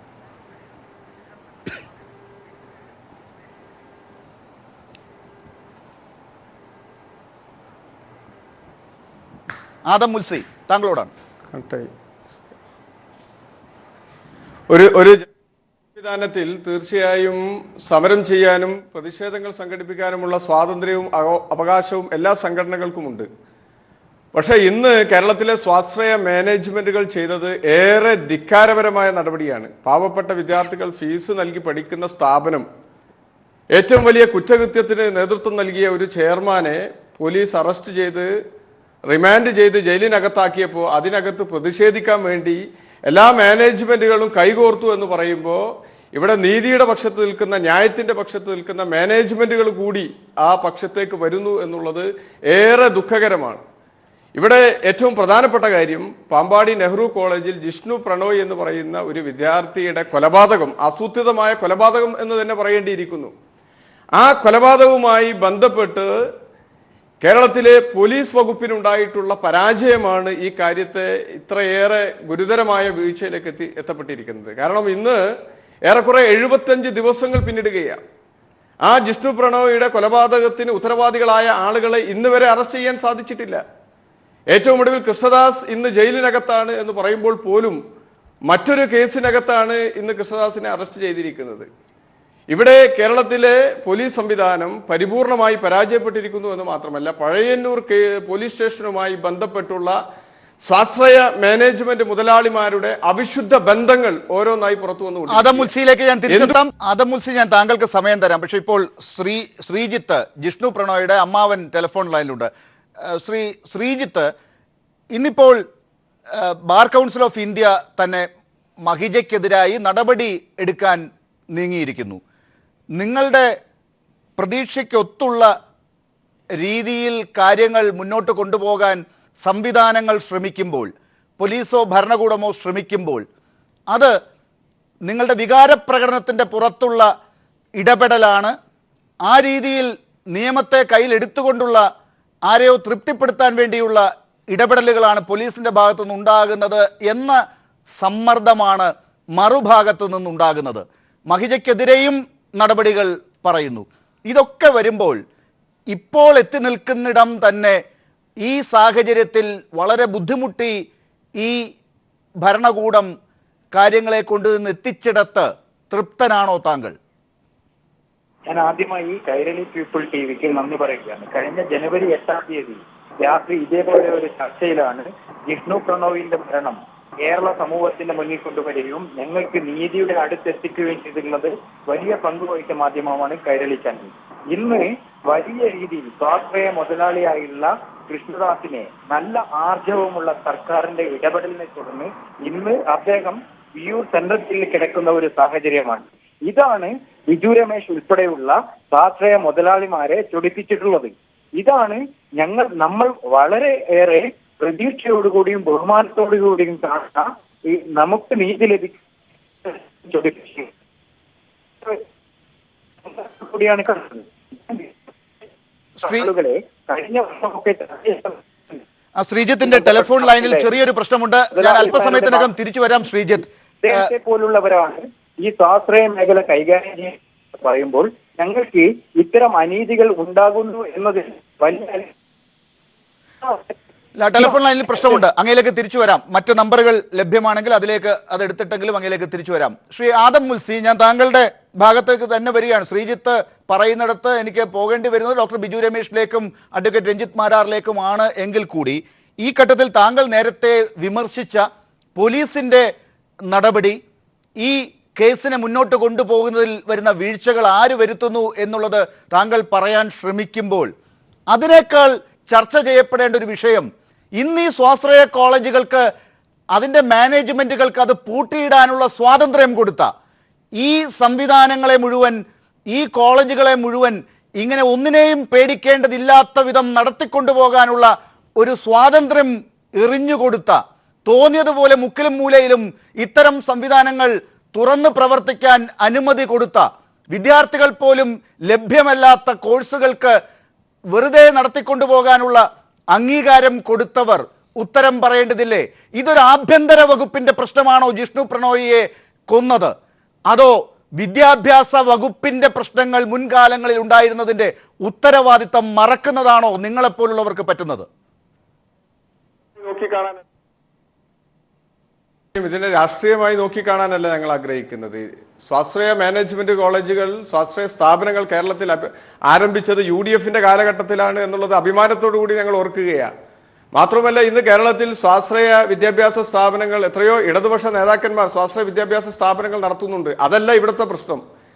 വിദ്യാർത്ഥി വിരുദ്ധ സമീപനങ്ങൾ സ്വീകരിക്കുന്ന സ്വാശ്രയ മാനേജ്മെന്റുകളെ നിലക്ക് നിർത്താനുള്ള സമീപനം ഭരണകൂടങ്ങൾ സ്വീകരിക്കണം. കേരളത്തിൽ നമുക്കറിയാം, ഈ സർക്കാർ അധികാരത്തിലേറിയപ്പോൾ ആദ്യമായി സ്വാശ്രയ മേഖലയിൽ അനിയന്ത്രിതമായ ഫീസ് വർധനവുണ്ടായപ്പോൾ സർക്കാർ ആരുടെ പക്ഷത്താണ് നിന്ന്? പാവപ്പെട്ട വിദ്യാർത്ഥികൾക്കൊപ്പം നിലകൊള്ളേണ്ട സർക്കാർ മാനേജ്മെന്റുകൾക്കൊപ്പം നിലകൊള്ളുകയും അനിയന്ത്രിതമായ ഫീസ് വർദ്ധിപ്പിക്കുകയും ചെയ്തു. ഇതൊക്കെ നമുക്ക് രാഷ്ട്രീയ പ്ലാറ്റ്ഫോമിൽ എടുത്ത് ചർച്ച ചെയ്യാമെന്നുള്ളതല്ലാതെ നമുക്കൊരു ആവേശ പ്രസംഗം നടത്താമെന്നുള്ളതല്ലാതെ ഇതിനകത്ത് എന്താണ്? ഫീസ് കൂട്ടുന്നത് സ്വാശ്രയ കോളേജുകളുടെ തന്നിഷ്ടമാണ്. അവർ അത് ചെയ്യും. അവർക്ക് കച്ചവടം നടത്തി കൊണ്ടുപോകണം. അവരുടെ പൈസയ്ക്ക് തുടങ്ങിയ സ്ഥാപനമാണ്, അവരത് ചെയ്യും. നിങ്ങളുടെ സർക്കാർ വന്നപ്പോഴും ഇപ്പോഴത്തെ സർക്കാരിനും അവരുടെ മേൽ ഇടപെടുന്നതിന് പരിമിതികളുണ്ട്. അത് അറിഞ്ഞുകൊണ്ട് തന്നെ അവരെ നിലയ്ക്ക് നിർത്തണം എന്ന് പറയുമ്പോൾ എങ്ങനെയാണ് അവരെ മൂക്കുകയറിടാൻ സാധിക്കുക? അവരെ കൊണ്ടുപോയി ഈ വിയൂറിൽ ഇട്ടതുപോലെ ഇടാൻ സാധിക്കുമോ? അവരെ കെട്ടിയിടാൻ സാധിക്കുമോ? അതൊന്നും സാധിക്കില്ല. അപ്പോൾ ഇത് തുടങ്ങുന്നതിന് ആലോചിച്ച് തന്നെ നിയമങ്ങൾ ഉണ്ടാക്കി തന്നെ ചെയ്യണം. ഇടതുപക്ഷ ഭരണവും തമ്മിൽ ഇന്നത്തെ സർക്കാരും സ്വാശ്രയ മാനേജ്മെന്റും തമ്മിൽ അവിശുദ്ധ ബന്ധമുണ്ട് എന്നുള്ളതിന്റെ തെളിവ് ഞാൻ സൂചിപ്പിക്കാം. ഇന്ന് പ്രോസിക്യൂഷൻ കോടതിക്കകത്ത് പറഞ്ഞത് ഈ കോളേജിനകത്ത് ഗുരുതരമായ വിദ്യാർത്ഥി വിരുദ്ധ പ്രശ്നങ്ങളുണ്ട് എന്നുള്ളതാ. എന്തുകൊണ്ട് അങ്ങനെ ഒരു കോളേജിനകത്ത് പ്രശ്നങ്ങളുണ്ടെങ്കിൽ ആ കോളേജിന്റെ അഫിലിയേഷൻ പിൻവലിക്കാൻ സർക്കാർ തയ്യാറാകുന്നില്ല? എന്തുകൊണ്ട് സർവകലാശാല നടപടി സ്വീകരിക്കുന്നില്ല? ഇതൊന്നും ചെയ്യാതെ ഞാൻ അങ്ങയോട് ഒരു ചോദ്യം ചോദിക്കട്ടെ. കോളേജിനകത്ത് ഒരു കോളേജിന്റെ അഫിലിയേഷൻ പിൻവലിച്ചാൽ തീരുന്നതാണോ? ജനുവരി പ്രണോയി പോലെയുള്ളവരുടെ ആത്മഹത്യകൾ തടയാൻ സാധിക്കുന്നതാണോ? ഇത്തരത്തിലുള്ള നടപടികൾ കൊണ്ട്, ഈ പുറമേയുള്ള സർജറി കൊണ്ട് തീർക്കാൻ പറ്റുന്നതാണോ ഈ കാര്യങ്ങൾ? അതാണോ ഇടിമുറികൾ ഇല്ലാതാക്കാനുള്ള വഴി? നിങ്ങൾ ഭരിച്ചിരുന്നപ്പോഴും ഇപ്പോഴും ഇടിമുറികളുണ്ട്, ഇപ്പോഴും കണ്ടെത്താത്ത ഇടിമുറികളുമായ ആരോപണങ്ങൾ ഉണ്ടാകുമ്പോൾ തീർച്ചയായും അത്തരം ഇടിമുറികൾ കണ്ടെത്തണം. കാര്യക്ഷമമായ ഇടപെടലുകൾ സർക്കാരിന്റെ ഭാഗത്തുനിന്നുണ്ടാകണം.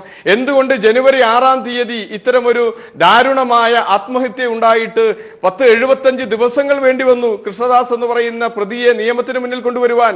അതും ജിഷ്ണു പ്രണോയി കേസിലല്ല. ആ കേസിനകത്ത് സർക്കാരിന്റെ സഹായത്തോടു കൂടി, പോലീസിന്റെ സഹായത്തോടു കൂടി ബഹുമാനപ്പെട്ട കോടതിയിൽ നിന്ന് മുൻകൂർ ജാമ്യം നേടിയെടുക്കാൻ എങ്ങനെ കൃഷ്ണദാസിന് ധൈര്യമുണ്ടായി? എങ്ങനെ സാധിച്ചു? എന്തുകൊണ്ട് സംസ്ഥാന സർക്കാർ സുപ്രീം കോടതിയിൽ അപ്പീലുമായി പോകേണ്ടി വന്നു? ഇതൊക്കെ നമ്മൾ ഗൗരവമായി പരിഗണിക്കേണ്ടതുണ്ട്. ഈ ഷഹീർ എന്ന് പറയുന്ന വിദ്യാർത്ഥിയെ അതിക്രൂരമായി നിഷ്ഠൂരമായി മർദ്ദിച്ച കേസിനകത്ത് വളരെ വൈകിയാണെങ്കിലും പോലീസ് ഉണർന്നു പ്രവർത്തിച്ചിരിക്കുന്നു എന്നുള്ളതാണ് ഞങ്ങൾക്ക് ഇവിടെ മനസ്സിലാക്കാൻ സാധിക്കുന്നത്. അത് തന്നെ ഈ മാസം 14-ാം തീയതി ക്രൈംബ്രാഞ്ച് ഈ കേസ് ഏറ്റെടുത്തതിന് ശേഷമാണ് കാര്യമായ പുരോഗതി ഇക്കാര്യത്തിൽ ഉണ്ടായിട്ടുള്ളത്. കേരളത്തിലെ പൊതുസമൂഹത്തെ സംബന്ധിച്ചിടത്തോളം ഏറെ ആശങ്കയുണ്ടാകുന്ന കാര്യങ്ങളാണ് ബഹുമാനപ്പെട്ട ഹൈക്കോടതിയുടെ ഭാഗത്തു നിന്ന്, പോലീസിന്റെ ഭാഗത്തു നിന്നൊക്കെ ഇന്ന് നമ്മൾ ശ്രദ്ധിച്ചുകൊണ്ടിരിക്കുന്നത്. തന്റെ മകൻ നഷ്ടപ്പെട്ടതിലുള്ള വിഷമത്തിന്റെയും തന്റെ മകന് നീതി ലഭിക്കണമെന്ന വലിയ ആഗ്രഹത്തിന്റെ ഫലമായി ഞാൻ തിരിച്ചു വരാം. എല്ലാ അതിഥികളിലേക്കും വരേണ്ടതുണ്ട്. അതിനിടയ്ക്ക് അഡ്വക്കേറ്റ് രഞ്ജിത്ത് മാരാർ, ഇപ്പോൾ പ്രതിപക്ഷം പോലും പറയുന്നൊരു കാര്യം വൈകിയാണെങ്കിലും പോലീസ് ഉണർന്ന് പ്രവർത്തിച്ചു എന്നുള്ളതാണ്.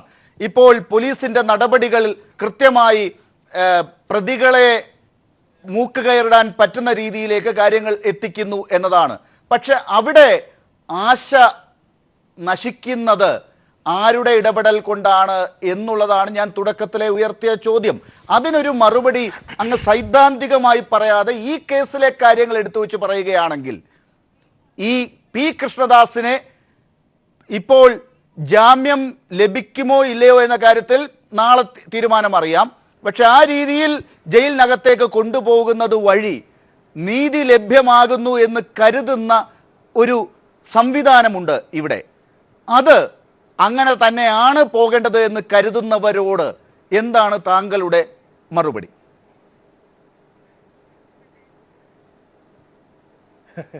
ഇത് മണ്ടത്തരം വിശ്വസിച്ച് വെച്ചിട്ട് ആ മണ്ടത്തരം പറയാൻ വേണ്ടിയിട്ട് എന്നോടും കൂടി പറഞ്ഞു എനിക്ക് അതിനുള്ള എന്താ പറയുക, അത്രയും ഒരു എന്താ പറയുക, നിങ്ങളുടെ അത്രയും ബുദ്ധിയില്ല. കാരണം നിങ്ങളൊരു മണ്ടത്തരം അങ്ങ് വിശ്വസിച്ച് വയ്ക്കുക. ഇപ്പോൾ ബെയിൽ ഡിനൈ ചെയ്തു, അല്ലെങ്കിൽ അദ്ദേഹത്തിനെ പ്രിസണിലേക്ക് കൊണ്ടുപോയി, നിങ്ങളെല്ലാ സംഭവങ്ങളും തീർന്നു എന്ന് വിശ്വസിച്ച് വെച്ചാണ് ഒരു മൂഢ സമൂഹത്തിൽ നിന്നിട്ട് അങ്ങനെ സമൂഹത്തിനെ വിശ്വസിപ്പിച്ച് നിങ്ങൾക്കൊരു ഹീറോയിനെ ക്രിയേറ്റ് ചെയ്തിട്ട് ആ ഹീറോയിനെ വർഷിപ്പ് ചെയ്യണമെന്ന് എന്നോട് നിർബന്ധിച്ച് കഴിഞ്ഞാൽ പറ്റില്ല. എൻ്റെ പ്രശ്നം എന്ന് വെച്ച് കഴിഞ്ഞാൽ ഞാൻ ഈ കുറച്ച് പ്രാക്ടീസ് ഉണ്ട്, കുറച്ച് വർഷങ്ങളായിട്ട് പ്രാക്ടീസ് ചെയ്യുന്നുണ്ട്. ഞാൻ കുറച്ച് CRPCയും കുറച്ച് നിയമവും ഇതെല്ലാം പഠിച്ചു പോയി. ഇതിൻ്റെയൊക്കെ പ്രശ്നം കൊണ്ടിട്ട് ഞാൻ സംസാരിച്ച് വരുമ്പോൾ നിങ്ങൾ എന്നെ വിളിച്ചേക്കണത് ഒരു പൊതുപ്രവർത്തകനായിട്ടോ അല്ലെങ്കിൽ ഏതെങ്കിലും ഒരു കൊടിയുടെ കീഴിൽ നിന്ന് ഇരുന്നിട്ട് മുദ്രാവാക്യം വിളിച്ചതോ അല്ലെങ്കിൽ വേറെ എന്തെങ്കിലും ജയിലിൽ ലോക്കപ്പിൽ പോയി ഏതെങ്കിലും പാർട്ടിക്ക് വേണ്ടി കിടന്ന ആളായിട്ടല്ല എന്നെ വിളിച്ചേക്കണേ. എന്നെ സംസാരിക്കാൻ ദയവായി ഞാൻ അങ്ങനെയല്ല കരുതിയിട്ടുള്ളതും അങ്ങയുടെ നിയമപരമായ പരിജ്ഞാനം ഈ കേസിൽ എങ്ങനെയാണെന്നാണ് അറിയേണ്ടത്. ദയവായി അത് തന്നെ സമയം കളയാതെ അങ്ങ് പറയുകയാണെങ്കിൽ നമുക്ക് അക്കാദമികമായ ചർച്ച മുന്നോട്ട് കൊണ്ടുപോകാൻ സാധിക്കും. ഇവിടെ സുപ്രീം കോടതിയിലേക്ക് സംസ്ഥാന സർക്കാർ പോയിരിക്കുകയാണ്. ആദ്യത്തെ കേസിൽ ജിഷ്ണു പ്രണോയുടെ കേസിൽ ജാമ്യം നൽകിയ കോടതി ചെയ്തത് തെറ്റാണെന്ന് ചൂണ്ടിക്കാട്ടിക്കൊണ്ട് അതിൽ നിയമപരമായി അങ്ങ് കാണുന്നത് എന്താണ്? സർക്കാരിന്റെ ഭാഗത്തെ വീഴ്ച എന്താണ്? അല്ലെങ്കിൽ കൃഷ്ണദാസ് നിരപരാധിയാണെന്ന് അങ്ങക്ക് സുപ്രീം കോടതിയിൽ സർക്കാർ ചാർത്തിയിരിക്കുന്ന വാദങ്ങളിൽ നിന്ന് എങ്ങനെയാണ് മനസ്സിലാക്കാൻ സാധിക്കുന്നത്? അങ്ങക്ക് ഞാൻ അത് ഓരോന്നും പറഞ്ഞു തരേണ്ടതില്ല എന്ന് തോന്നുന്നു. സംശയമുണ്ടെങ്കിൽ ഞാൻ ഓരോന്നായി നോക്കാം. താങ്കൾ എന്നെ സംശയം പഠിപ്പിച്ചു തരേണ്ട കാര്യമില്ല. കാരണം എന്താ വെച്ചാൽ എനിക്ക് അറിയാവുന്ന കാര്യങ്ങൾ മാത്രമേ എനിക്ക് പറയാൻ പറ്റുള്ളൂ. ഇതിലിപ്പോൾ സ്റ്റേറ്റ് ഗവൺമെൻറ് എന്താ ഫയൽ ചെയ്തേക്കണേന്നുള്ളത് താങ്കളോട് കൺസൾട്ട് ചെയ്തിട്ടാണ് ഫയൽ ചെയ്തേക്കണേന്നുള്ളത് എനിക്കിപ്പോൾ മനസ്സിലായി. സുപ്രീം കോടതിയിലെ SLP ഫയൽ ചെയ്തേക്കണത് താങ്കളോടാണ് കൺസൾട്ട് ചെയ്തേക്കണേന്നുള്ളത് ഞാനിപ്പോൾ മനസ്സിലാക്കുന്നുണ്ട്. അങ്ങനെ കൺസൾട്ട് എന്നോട് ചെയ്തിട്ടില്ല. എനിക്ക് അവരെന്തൊക്കെ അലിഗേഷൻസാണ് പറഞ്ഞേക്കണേന്ന് അറിയൂല, ഒന്നാമത്തെ കാര്യം. പിന്നെ ആൻറ്റിസിപ്പേറ്ററി ബെയിൽ ആപ്ലിക്കേഷൻ കൊടുത്തപ്പോൾ ആ ഓർഡർ സസ്റ്റൈനബിൾ ആണോ അല്ലയോ എന്നുള്ളത് അതിൽ കണ്ടീഷൻസ് ഫയൽ ചെയ്തിട്ടുണ്ട്. ഒരാൾക്ക് ബെയിൽ കൊടുക്കുമ്പോൾ അതിൽ മാനിക്കേണ്ട കാര്യങ്ങൾ പറഞ്ഞിട്ടുണ്ട്. ഒഫൻസ് നിൽക്കോ ഇല്ലയോ എന്നുള്ളത് കോടതി പരിഗണിച്ചിട്ടുണ്ട്. അതിന് മാൻഡേറ്ററി ആയിട്ട് ഈ ഇൻവെസ്റ്റിഗേഷന് വേണ്ടിയിട്ട് സഹകരിക്കണം എന്ന് പറഞ്ഞിട്ടുണ്ട്. കോളേജിൽ കയറരുതെന്ന് പറഞ്ഞിട്ടുണ്ട്. ആ കണ്ടീഷൻസ് ഒക്കെ വയലേറ്റ് ചെയ്ത് കഴിഞ്ഞാൽ ജാമ്യം ക്യാൻസൽ ചെയ്യാന്നുള്ളതും കോടതി പറഞ്ഞിട്ടുണ്ട്. ഇതൊക്കെയാണ് കോടതി ചെയ്യേണ്ടത്. ഇൻവെസ്റ്റിഗേഷൻ പ്രോഗ്രസ് ആയി ചെയ്യേണ്ടത് അങ്ങനെയാണ്. അല്ലാതെ നിങ്ങൾ ഈ പറയണത് പോലെ അക്യൂസിനെ കൊണ്ട് ജയിലിലടച്ചു, ജയിലിലടച്ചതിന് ശേഷം ഒരു ഹീറോ ഉണ്ടായി, ആ ഹീറോയിനെ അമ്പലം വെച്ചോ അല്ലെങ്കിൽ പാർട്ടി ഓഫീസിലോ പൂജിക്കാമെന്നൊക്കെ പറഞ്ഞു കഴിഞ്ഞാൽ അത് ഞാൻ ഏറ്റുപിടിക്കണം എന്ന് പറഞ്ഞു കഴിഞ്ഞാൽ സോറി, എനിക്കത് പറ്റില്ല. കാരണം ഈ CRPC എവിഡൻസ് ആക്ട് ഒക്കെ നോക്കി താങ്കളെ പോലെ താങ്കളോട് കൺസൾട്ട് ചെയ്ത സ്റ്റേറ്റ് കൗൺസിലിനോടും താങ്കൾ പറഞ്ഞിരുന്നാൽ മതി. അങ്ങനെയാണ് ചെയ്യേണ്ടത്. ആ ഭാഗത്ത് വരാനും പറ്റില്ല. അങ്ങ് കാര്യങ്ങളെ ഗൗരവമായി കാണുന്ന ആളാണെങ്കിൽ ഈ ജിഷ്ണുവിന്റെ ആത്മഹത്യയിലേക്ക് നയിച്ച കൃഷ്ണദാസിന്റെ പങ്കിനെ വ്യക്തമാക്കുന്ന തരത്തിൽ അദ്ദേഹം ഇവിടെ നേരത്തെ ഡോക്ടർ ബിജു രമേശ് ചൂണ്ടിക്കാണിക്കുന്നുണ്ടായിരുന്നു. അദ്ദേഹം വളരെ സോഫ്റ്റ് ആയിട്ട് പെരുമാറുന്ന ഒരാളാണെന്ന്. ശരിയായിരിക്കാം, നമുക്കറിയാവുന്ന കൃഷ്ണദാസ് അങ്ങനെ ആയിരിക്കാം. പക്ഷേ അദ്ദേഹം മാധ്യമങ്ങളോട് അല്ലാത്ത രീതിയിൽ വിദ്യാർത്ഥികളെ ഭീഷണിപ്പെടുത്തുന്ന ക്ലിപ്പുകൾ നമ്മൾ കണ്ടിട്ടുണ്ട്. ഈ പറഞ്ഞ രീതിയിൽ ജിഷ്ണുവിൻ്റെ ആത്മഹത്യക്ക് പ്രേരിപ്പിക്കുന്ന രീതിയിലുള്ള പല കാര്യങ്ങളും മറ്റു പലരോടും നടത്തിയിട്ടുണ്ടെന്നുള്ള മൊഴികളുണ്ട്. ഈ കോളേജിനകത്ത് കയറാൻ സാധിച്ചില്ലെങ്കിലും ജിഷ്ണു പ്രണോയിയെ അപകടപ്പെടുത്താൻ ഇടയാക്കിയ ഒരു സാഹചര്യമുള്ളൊരു കോളേജ് നടത്തുന്ന ശ്രീ P. കൃഷ്ണദാസിന് അദ്ദേഹത്തിൻ്റെ കോളേജിൽ അകത്ത് കയറാതെ അദ്ദേഹം നിയമിച്ച ആളുകളുമായി സംസാരിക്കാനോ ഇടപെടാനോ വഴികളില്ല എന്നാണോ അങ്ങ് കരുതുന്നത്? ഇതൊക്കെ വാദിക്കാനല്ലാതെ മറുഭാഗത്തും എന്തെങ്കിലുമൊക്കെ സാധ്യതകൾ ഉണ്ട് എന്നുള്ളിടത്ത് അത് പരിഗണിക്കപ്പെടാതെ പോകുന്നു എന്ന തോന്നൽ ഒരു അഭിഭാഷകനായ താങ്കൾക്ക് ഉണ്ടോ? ഈ അഭിഭാഷകന്റെ ഒരു കുഴപ്പം എന്താണെന്ന് വെച്ച് കഴിഞ്ഞാൽ നമ്മൾ ഇപ്പോൾ കഴിഞ്ഞ ദിവസം കഴിഞ്ഞ വെള്ളിയാഴ്ച ഒരു വാദം കേട്ടു. നമ്മൾ ഈ കോടതിയിൽ ഇരിക്കേണ്ടി വരുമ്പോൾ പല വാദങ്ങൾ കേൾക്കേണ്ടി വരും. അങ്ങനെ ഒരു വാദം കേട്ടതാണ്. CBIയുടെ ഒരു സ്റ്റാൻഡിംഗ് കൗൺസിൽ വന്നിട്ട് ഒരു നടരാജൻ എന്ന് പറഞ്ഞൊരു വക്കീല് ജസ്റ്റിസ് ഉബൈദിന്റെ കോടതിയിൽ വന്ന് വാദിച്ചു. ലാവ്ലിൻ കേസിനെ കുറിച്ചിട്ടാണ് വാദിച്ചത്. അദ്ദേഹം പറയുന്നത് ഇപ്പോൾ ചീഫ് മിനിസ്റ്ററിനെ നാളെ ശിക്ഷിക്കണമെന്നാണ് പറഞ്ഞത്.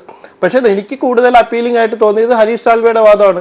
ഇതുപോലത്തെ ഇതൊരു സിവിൽ മാറ്ററാണ്, അതിൽ കോൺട്രാക്ച്വൽ ലയബിലിറ്റി ഉള്ളൂ, അതുകൊണ്ട് PC ആക്ടിലെ ഒഫൻസ് പറ്റില്ല എന്നുള്ളതാണ് എനിക്ക് കൂടുതൽ അപ്പീലിംഗ് ആയിട്ട് തോന്നിയത്.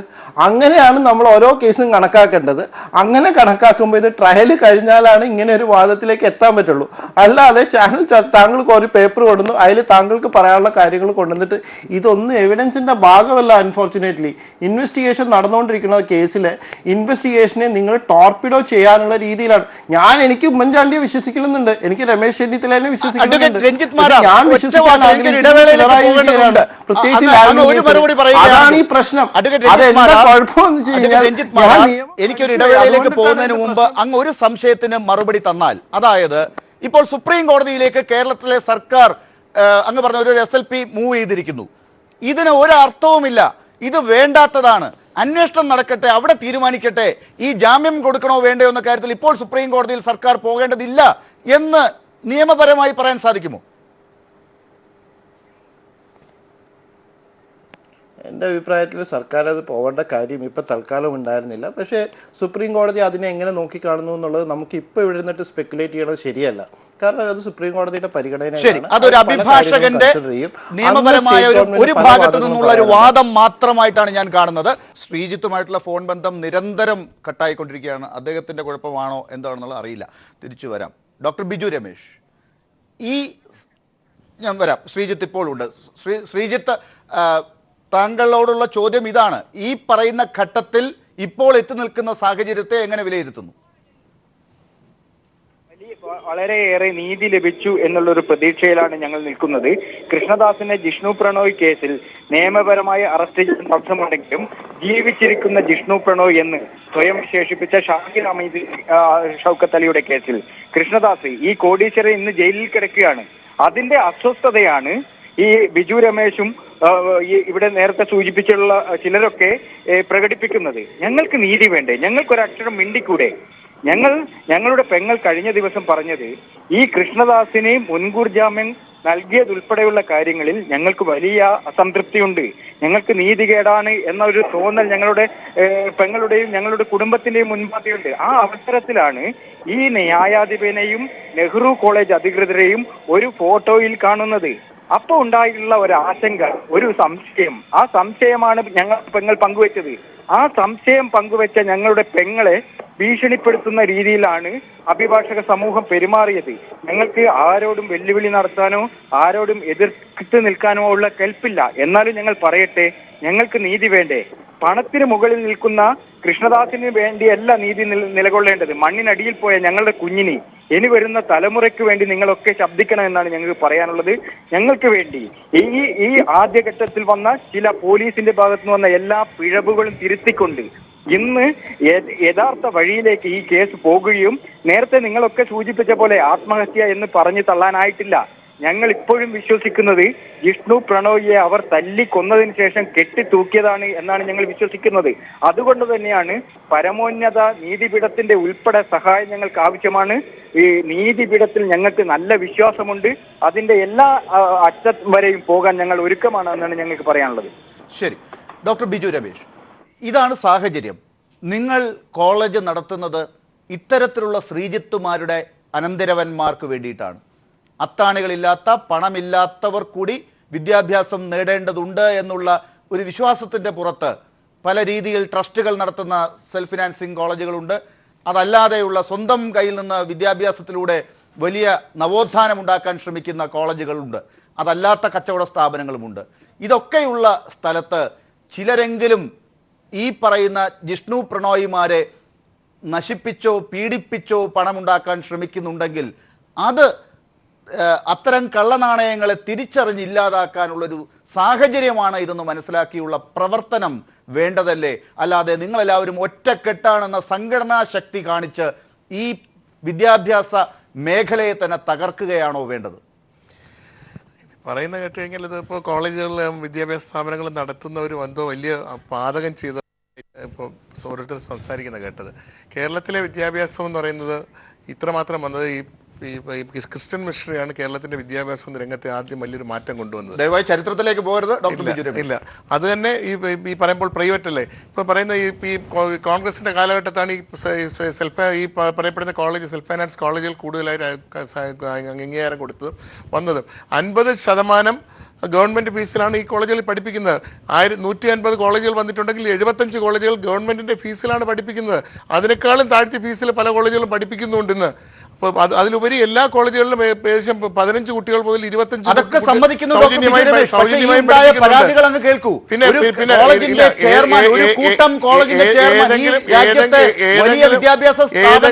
അസോസിയേഷനെ നയിക്കുന്ന ആളെന്ന് പറയുന്ന ആളിന്റെ പേരിലാണ് പരാതി വരുന്നത്. അദ്ദേഹം പിടിച്ചു നിൽക്കുന്നു, വലിയ മുഷ്ടി കാണിക്കുന്നു. അതിനൊക്കെ എതിരെയുള്ള പ്രക്ഷോഭത്തിനപ്പുറം നിയമപരമായി പണമെറിഞ്ഞാണ് മുമ്പിൽ നിൽക്കുന്നതെന്ന് ആരോപണം വരുന്നു.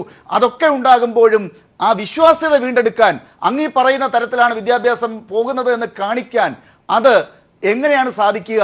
അതിന് നിങ്ങളുടെ ഇടയിൽ തന്നെ ഒരു സെൽഫ് ഇൻട്രോസ്പെക്ഷൻ വേണ്ടേ? എല്ലാ കോളേജുകളും ഈ സാമ്പത്തിക നേട്ടങ്ങൾക്ക് വേണ്ടിയാണെന്നുള്ള ധാരണ തെറ്റാണ്. പല കോളേജുകളും ഈ ഒരു സോഷ്യൽ കമ്മിറ്റ്മെൻറ്റിൻ്റെ ഭാഗമായിട്ട് പബ്ലിക് ട്രസ്റ്റ് ഉണ്ടാക്കി നടത്തുന്ന, എൻ്റെ കോളേജ് ഉൾപ്പെടെ പബ്ലിക് ട്രസ്റ്റാണ്. എല്ലാ രീതിയിലുള്ള ഗവൺമെൻറ്റിൽ നിന്നുള്ള ഇതൊക്കെ നടത്തുന്നത്, ഇൻസ്പെക്ഷൻ നടത്തുന്നതിൻ്റെ കോളേജാണ്. ഇപ്പോൾ തന്നെ നടക്കുന്ന പ്രൈം മിനിസ്റ്ററുടെ പുതിയ പ്രോഗ്രാം പോലും അവിടെ സെൻറ്ററായിട്ട് എടുത്ത് ആ കാറ്റഗറി ആയതുകൊണ്ടാണ് ഒറ്റ കോളേജ് കേരളത്തിൽ വന്നിട്ടുള്ളൂ. അപ്പോൾ ഈ രീതിയിലുള്ള ഒരുപാട് കാര്യങ്ങൾ നടത്തുന്ന നിരവധി രാജഗിരി തൊട്ടുള്ള ഒരുപാട് കോളേജുകൾ സമൂഹത്തിൽ കുട്ടികളുടെ വിദ്യാഭ്യാസത്തിന് വേണ്ടി സാമൂഹികമായ പ്രതിബദ്ധതയോട് ചെയ്യുന്ന കോളേജ്. പക്ഷേ 180 മെഡിക്കൽ സീറ്റുകൾ സുപ്രീം കോടതി റദ്ദാക്കിയിട്ടുണ്ട്. വേണ്ട രീതിയിലല്ലാതെ കുട്ടികളെ അഡ്മിറ്റ് ചെയ്തതിന്റെ പുറത്താണ്. അതിനുള്ള ചില കമ്മീഷനുകൾ അത് പാടില്ല എന്ന് പറഞ്ഞത് കേൾക്കാതെ ചെയ്തതിന്റെ പുറത്താണ്. അതിനൊന്നും ഞങ്ങളാരും പിന്താങ്ങുന്നില്ലല്ലോ. പൈസ മേടിച്ച് അഡ്മിഷൻ നടത്തിയിട്ടുള്ള കോളേജുകൾക്ക് നിയമപരമായ നടപടി വരുന്നതിന് ഒരു കാരണവശാലും അസോസിയേഷൻ നടക്കുന്നുണ്ട്. ഞാൻ ആദ്യം പറഞ്ഞൊരു കാര്യമുണ്ടല്ലോ, ഫൈൻ ഇനത്തിൽ മാത്രം 45 കോടിയോളം രൂപ പിരിക്കുന്ന കോളേജ് ഉണ്ടെങ്കിൽ അത് എന്ത് തരം സംവിധാനമാണ് സർ? അതിന് നടപടി വേണം. അത് തന്നെ ഞാൻ പറയുന്നത്. അങ്ങനെ ഈ പറയുന്ന കാര്യങ്ങളുണ്ടെങ്കിൽ അതിന് നടപടി തന്നെ വേണം. ഈ അഡ്മിഷന്, മെഡിക്കൽ അഡ്മിഷനിൽ നമുക്കറിയാമെന്നുള്ളത് കേരളത്തിലെ ഇന്ത്യയിൽ മൊത്തമായിട്ട് തന്നെ എല്ലായിടത്തും 40-45 ലക്ഷം രൂപ വാങ്ങിയിട്ടാണ് മെഡിക്കൽ അഡ്മിഷൻ സീറ്റുകൾക്ക് നൽകിക്കൊണ്ടിരിക്കുന്നത്. അതിനെതിരെ ഇപ്പം പുതിയ നിയമങ്ങൾ വരുന്നുണ്ട്, നടക്കുന്നതിലേക്ക് വരുന്നുണ്ട്. അപ്പോൾ അത് വരട്ടെ. പക്ഷേ ഈ അന്വേഷണങ്ങൾ വരുമ്പോൾ കുറച്ചുകൂടെ സുതാര്യമായ അന്വേഷണം വരുന്നതിന് മുമ്പ് തന്നെ അതൊരാളെ മുദ്ര കുത്തി കൊലപാതകിയാണ്, അല്ലെ അത് കുറ്റക്കാരനാണ് എന്ന് പറയുന്ന രീതിയിലേക്ക് വരരുത് എന്ന് മാത്രമേ എളിയ അഭ്യർത്ഥന. സത്യം പുറത്തു വരട്ടെ, സത്യസന്ധമായ അന്വേഷണം നടക്കട്ടെ. എനിക്ക് പ്രജിനിലേക്കും ആദം മുൽസിയിലേക്കും ഏറ്റവും അവസാനം കുറച്ച് സെക്കൻഡുകളാണെങ്കിൽ കൂടി അഡ്വക്കേറ്റ് രഞ്ജിത്ത് മാരാറിലേക്ക് ഒന്ന് പോകേണ്ടി വരും. പ്രജിൻ, പെട്ടെന്ന് പറയാമെങ്കിൽ, ഈ ചർച്ചയിൽ വളരെ കുറച്ച് സമയമാണ് അങ്ങേപ്പോലുള്ളവർക്ക് കിട്ടിയതെന്ന് എനിക്കറിയാം. എന്നാൽ പോലും ഡോക്ടർ ബിജു രമേശിനെ പോലുള്ളവർ പറയുന്ന ഒരു കാര്യം ആളുകൾ ശ്രദ്ധിക്കും. ഇതിനകത്ത് നിയമത്തിൻ്റെ വഴിക്ക് പോയി അന്വേഷിച്ച് കാര്യങ്ങൾ കണ്ടെത്തുക എന്നതിനപ്പുറം വികാരപരമായി നിങ്ങളുടെ പ്രതിഷേധത്തെ കേട്ടുകൊണ്ട് ചിലപ്പോൾ ചില ഇടപെടലുകൾ നടന്നിട്ടുണ്ടോ, അതല്ലെങ്കിൽ അതിനുവേണ്ടി ഒരു ആവേശം പോലീസ് കാണിക്കുന്നുണ്ടോ എന്നൊരു ആരോപണം അപ്പുറത്തുണ്ടാകാം. അത്തരത്തിലൊരു കൂടുതൽ കടുത്ത സമ്മർദ്ദമാണോ നിങ്ങളുടെ ഭാഗത്തു നിന്നുണ്ടാകുന്നത്? ഒരിക്കലും അങ്ങനെയല്ല. തുടക്കം മുതൽ ഞങ്ങൾ പറഞ്ഞുകൊണ്ടിരുന്നത് കുറ്റം ചെയ്തവരെ, അത് ആരായിരുന്നാലും ശരി തന്നെ, എത്ര വലിയ ആളായിരുന്നാലും ശരി തന്നെ, ശിക്ഷിക്കപ്പെടേണ്ടതാണ്. അതിനകത്ത് കഴിഞ്ഞ കാലഘട്ടത്തിൽ ഇതുവരെ കോൺഗ്രസ് ആദം മുൽസി അടക്കമുള്ളവർ പറഞ്ഞു പോയി, ഇതുവരെ ഒരു ചരിത്രത്തിൽ ഒരിക്കലും ഉണ്ടായിട്ടില്ല ഇങ്ങനെ ഒരു നടപടി സ്വീകരിക്കാൻ ഒരു സർക്കാരിനും അതിനു വേണ്ടിയുള്ള കെൽപ്പുണ്ടായിട്ടില്ല. കുറ്റകര മാനേജ്മെന്റുകൾ വിദ്യാർത്ഥികളെ പീഡിപ്പിച്ചുകൊണ്ടിരിക്കുകയായിരുന്നു കുറേ നാളുകളായി. ആ മാനേജ്മെന്റുകൾ പിടിച്ചു കെട്ടുന്നതിന് വേണ്ടി ഒരു സർക്കാരും തയ്യാറായിട്ടില്ല. കേരളത്തിലെ നട്ടലുള്ളൊരു സർക്കാർ വേണ്ടി വന്നു ഇന്ന് നിലവിൽ ഇതുപോലൊരു നടപടി സ്വീകരിക്കാൻ. അംഗീകരിച്ചതാണ് താങ്കൾ. അപ്പോൾ ആ കാര്യങ്ങൾ മുന്നോട്ട് പോകുമ്പോൾ എവിടെയാണ് പിന്നെ ഇതിനെ തടസ്സപ്പെടുത്താനുള്ള ശ്രമങ്ങൾ നടക്കുന്നത് എന്ന് സെക്കൻഡുകളിൽ മറുപടി. എങ്കിലും ഇക്കാര്യത്തിൽ ജാഗ്രത പാലിക്കണം. ഈ വിഷയത്തിലുള്ള അലസത കൈവെടിയണം. ജിഷ്ണു പ്രണോയിയുടെ അമ്മയും രക്ഷിതാക്കളും കുടുംബവും ഒക്കെ DGP ഓഫീസിന് മുമ്പിൽ സമരം ചെയ്യാൻ വേണ്ടി ഞങ്ങൾ 28-ാം തീയതി ഞങ്ങൾ സമരത്തിന് തയ്യാറാകുന്നു എന്ന് പറയുന്നു. മലപ്പുറത്തൊരു ഉപതെരഞ്ഞെടുപ്പ് നടക്കുന്നു. വളരെ അടിയന്തരമായി, വളരെ ആസൂത്രിതമായി കൃഷ്ണദാസിന്റെ അറസ്റ്റിന് നേതൃത്വം നൽകുന്നു. ഈ രീതിയിലായിരിക്കരുത് ഒരിക്കലും പോലീസിന്റെ പ്രവർത്തനം. ഇനിയെങ്കിലും കാര്യക്ഷമതയോടുകൂടി കുറ്റവാളികളെ നിയമത്തിന് ഏറ്റവും അവസാനം അഡ്വക്കേറ്റ് രഞ്ജിത്ത് മാരാർ, ഇതാണ് രാഷ്ട്രീയ വാദപ്രതിവാദങ്ങൾ ഉണ്ടാകുക. പക്ഷേ ഈ കാര്യത്തിനകത്ത് എല്ലാവരും അവസാനം എത്തി നിൽക്കുക നിയമം, നീതിപീഠം എന്ത് പറയുന്നു എന്നിടത്താണ്. അവിടെ ഇപ്പോഴത്തെ സാഹചര്യങ്ങൾ വെച്ചുകൊണ്ട് എല്ലാവർക്കുമുള്ള സാധ്യതകൾ എല്ലാവരും പരിശോധിക്കും. അത് മഹിജയും പരിശോധിക്കും. അതിനെ അങ്ങനെ തന്നെ കണ്ട് സുതാര്യമായി കാര്യങ്ങൾ എല്ലാവർക്കും മനസ്സിലാകുന്ന രീതിയിലേക്കൊരു പര്യവസാനം ഉണ്ടാകട്ടെ എന്ന് പറയുന്നതിന് പകരം ചിലയിടത്തുനിന്ന് മാറി നിൽക്കുക, ഇവിടേക്ക് ഇങ്ങനെ പറയാൻ പാടില്ല, കണ്ടംച്വസ് ആകും എന്ന് പറഞ്ഞ് ഭീഷണിപ്പെടുത്തേണ്ടതുണ്ടോ?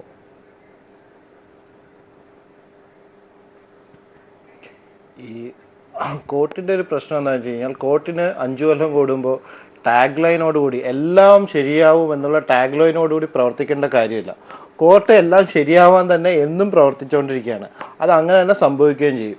ഓരോ തവണയും ഒരു ആഡ് ക്യാമ്പയിൻ കൊണ്ടുവന്ന് എന്തായാലും സമയത്തിന്റെ പരിമിതി കൊണ്ടാണ് ഞാൻ ഇടപെടുന്നത്. അഡ്വക്കേറ്റ് രഞ്ജിത്ത് മാരാർ പറഞ്ഞതുപോലെ ഈ കാര്യത്തിലും എല്ലാം ശരിയാകും, അത് കോർട്ടിന്റെ ഭാഗത്തു നിന്നും ഉണ്ടാകും എന്ന ഒരു ടാഗ് ലൈനിൽ അഡ്വക്കേറ്റ് രഞ്ജിത്ത് മാരാറും എത്തി നിൽക്കുന്നു എന്നിടത്ത് ഈ ചർച്ച അവസാനിപ്പിക്കാം. വളരെ നന്ദി ഈ ചർച്ചയിൽ പങ്കെടുത്തതിന് അഡ്വക്കേറ്റ് രഞ്ജിത്ത് മാരാർ, ഡോക്ടർ ബിജു രമേശ്, പ്രജിൻ, ആദം മുൽസി,